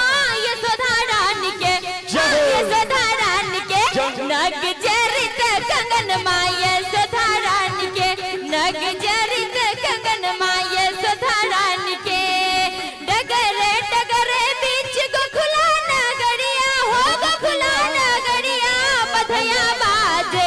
हाँ बधया बाजे। बाबा नंद के दुवड़िया बधया बाजे। बाबा नंद के दुवड़िया बधया बाजे। श्री राधे श्री राधे बधाई। श्री राधे सब गोटा बैठ जाओ। श्री राधे सुनो, ऐना नहीं करो। श्री राधे ऐसे नहीं, ऐसे नहीं। हम लुटाएंगे, हम सबको बधाई देंगे और हम सबसे बधाई लेंगे भी। कहो ना जय श्री। बधाई देंगे ना आप लोग। हाँ ऐसे ऐसे ना करे, कोई भी ऐसे ना करे, अव्यवस्था ना करे। श्री राधे श्री राधे श्री राधे। एक श्री राधे श्री राधे। सब शांत हो जाए एक बार, सब शांत हो जाए, सब शांत। इससे क्या है, एक छोटी सी प्रयास, ये हमें पता है आप अपनी आनंद को रोक नहीं पा रहे हैं। ये इतना उत्साह होता ही है ना, घर में एक छोटी सी बालक हो तो इतनी उत्साह होती है। ऐसे नहीं, ऐसे नहीं, ऐसे कैसे आनंद लेंगे? आप लोग बहुत देर से बैठे हैं, खड़े हो जाइए एक बार, सब खड़े हो जाइए। 2 मिनट। ऐसे नहीं, यदि हम आप डीजे के सामने नाच आए तो किसी को शर्म नहीं लगती है, लेकिन यदि हम आप यदि भगवान के चरणों के पास नृत्य करेंगे ना तो बोलेंगे देखो देखो यहाँ पे नृत्य कर रहा है। एक बात कहूं, यदि भगवान के सामने यदि नाचना पड़ जाए ना तो सच कहता हूं दुनिया में कहीं भी किसी को नाचना नहीं पड़ेगा, और कहीं भी नाचना उसके बाद हम झांकी का आनंद लेंगे। जहां से रुके थे वहीं बधाई। बालकृष्ण लाल की जय हो। बाबा नंद के दुवरिया बधैया बाजे, बाबा नंद के दुवरिया बधैया बाजे। डगर डगर बीच गोखुला नगरिया हो, गोखुला नगरिया बधैया बाजे। बाबा नंद के दुवरिया बधैया बाजे।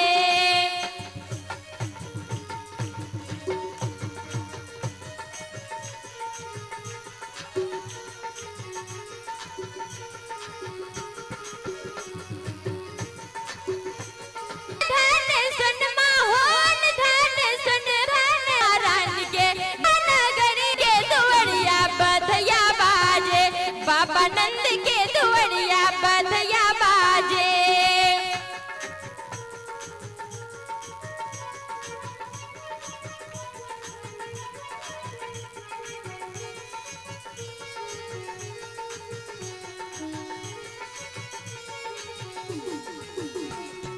राजा जी के सोहे मुकुट पीतांबर हो, मुकुट पीतांबर हो, मुकुट पीतांबर।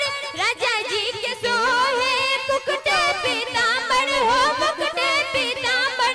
यशोदा रानी के, हाँ यशोदा रानी के लाल पियरी चुनरिया, यशोदा रानी के लाल पियरी चुनरिया, यशोदा रानी के। डगर डगर बीच गोखुला नगरिया हो, गोखुला नगरिया बधैया बाजे, हाँ बधैया बधैया बाजे। सब गोटा दोनों हाथ उठा दो, सब गोटा। ऐसे साबे हो लो गैया लुटने लागे रे बीच गोखुला नगरिया हो, गोखुला नगरिया बधैया बाजे, हाँ बधैया बाजे। बाबा नंद के दुवरिया बधैया बाजे, बाबा नंद के दुवरिया बधैया बाजे, बाबा नंद के दुवरिया बधैया बाजे, बाबा नंद के दुवरिया बधैया बाजे। जन्मे है कृष्ण कन्हैया गोकुल में बाजे बधैया हो। जन्मे है कृष्ण कन्हैया गोकुल में बाजे बधैया हो, बाजे बधैया हो, बाजे गोकुल में बाजे बधैया हो। जन्मे है कृष्ण कन्हैया गोकुल।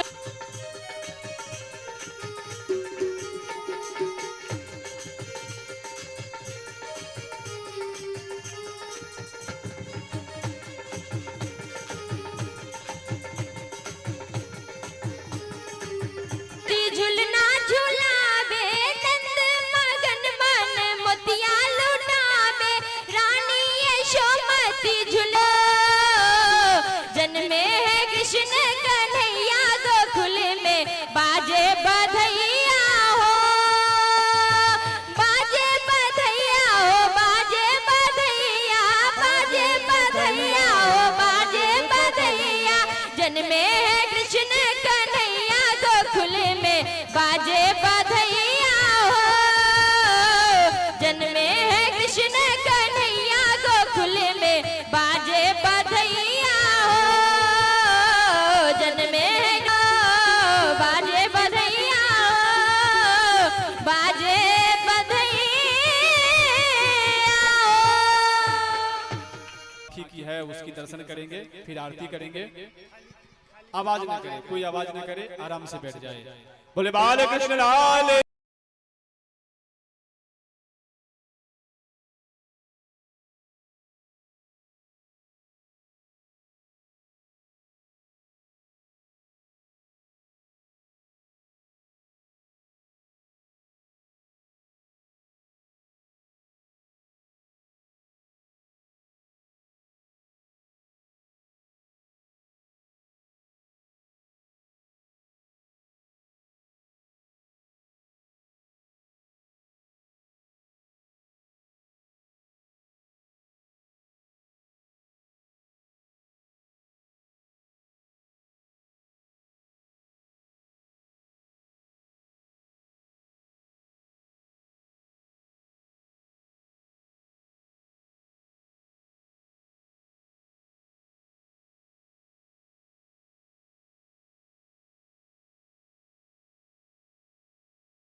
आओ आरती की तैयारी करें।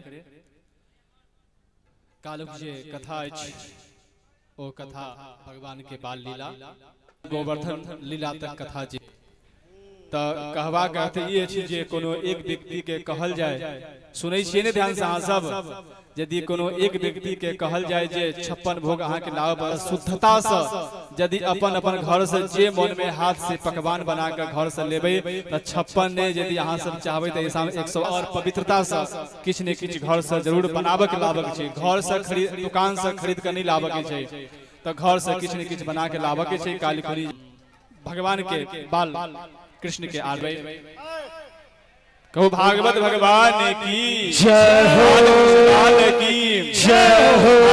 भगवान के जन्मोत्सव के आहार के आयल छी एवं एहि साउंड के माध्यम से जे घर बैसल सुन रहल छी सब भक्त के भगवान के कृष्ण जन्म के खूब खूब बधाई हो, बधाई हो, बधाई हो।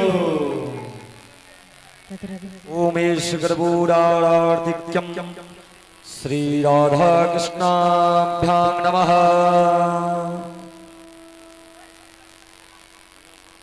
हरे अम्मा इदं स्वस्ताये आत्मसने प्रजासने पशुसने लोकसने वयसने अग्नेः प्रजां कर्पूरं दो प्रदेविदम् पाने वाला मार्ग दिखाने वाले श्री मार्ग दिखाने वाले श्री राम यही पाप से है तार। गुरुर ब्रह्मा गुरुर विष्णु गुरुर देवो महेश्वर गुरुर साक्षात् परब्रह्म तस्मै श्री गुरुवे नमः। श्रीधरं माधवं गोपिका वल्लभं जानकी नायकं रामचन्द्रं भजे। हरे राम राम राम हरे हरे हरे कृष्ण कृष्ण हरे राम हरे कृष्ण कृष्ण कृष्ण। मेरी अखियाँ तरस रही अब तो आजा नटखट बंसी वाले गोकुल के आजा नंदलाल बरस रहे तरस रहे नैना बरस रहे नैना नैना आजा नंदलाल बरे नैना आजा गोपाल।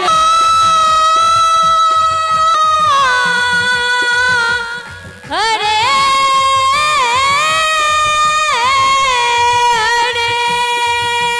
गोपाल तरस रे नैना आजा नंदलाल बरस रे नैना। पूराराधिक्यम अन्त्याचमन्नम श्री राधा कृष्णाभ्यां नमः। ध्यान देव समस्त भक्त लोकैन अहाँ सब जे कथा पर लाइव के माध्यम से सेहो ऊपर सर्च मारबै तो अहाँ के कथा सर यूट्यूब चैनल पर सर्च मारियो आचार्य सरोज झा संगे सब्सक्राइब और लाइक जरूर करबै। ओ शीघ्र नंबर देल गेल छै ओहि नंबर पर संपर्क क लेब। देवी भागवत श्रीमद् भागवत शिव पुराण यानी कि कोनो कथा श्रवण जो अहाँ सबके लोकनि के कराबऽ चाहै छी सर्च मारि कऽ लाइक सब्सक्राइब कऽ देबै। धन्यवाद।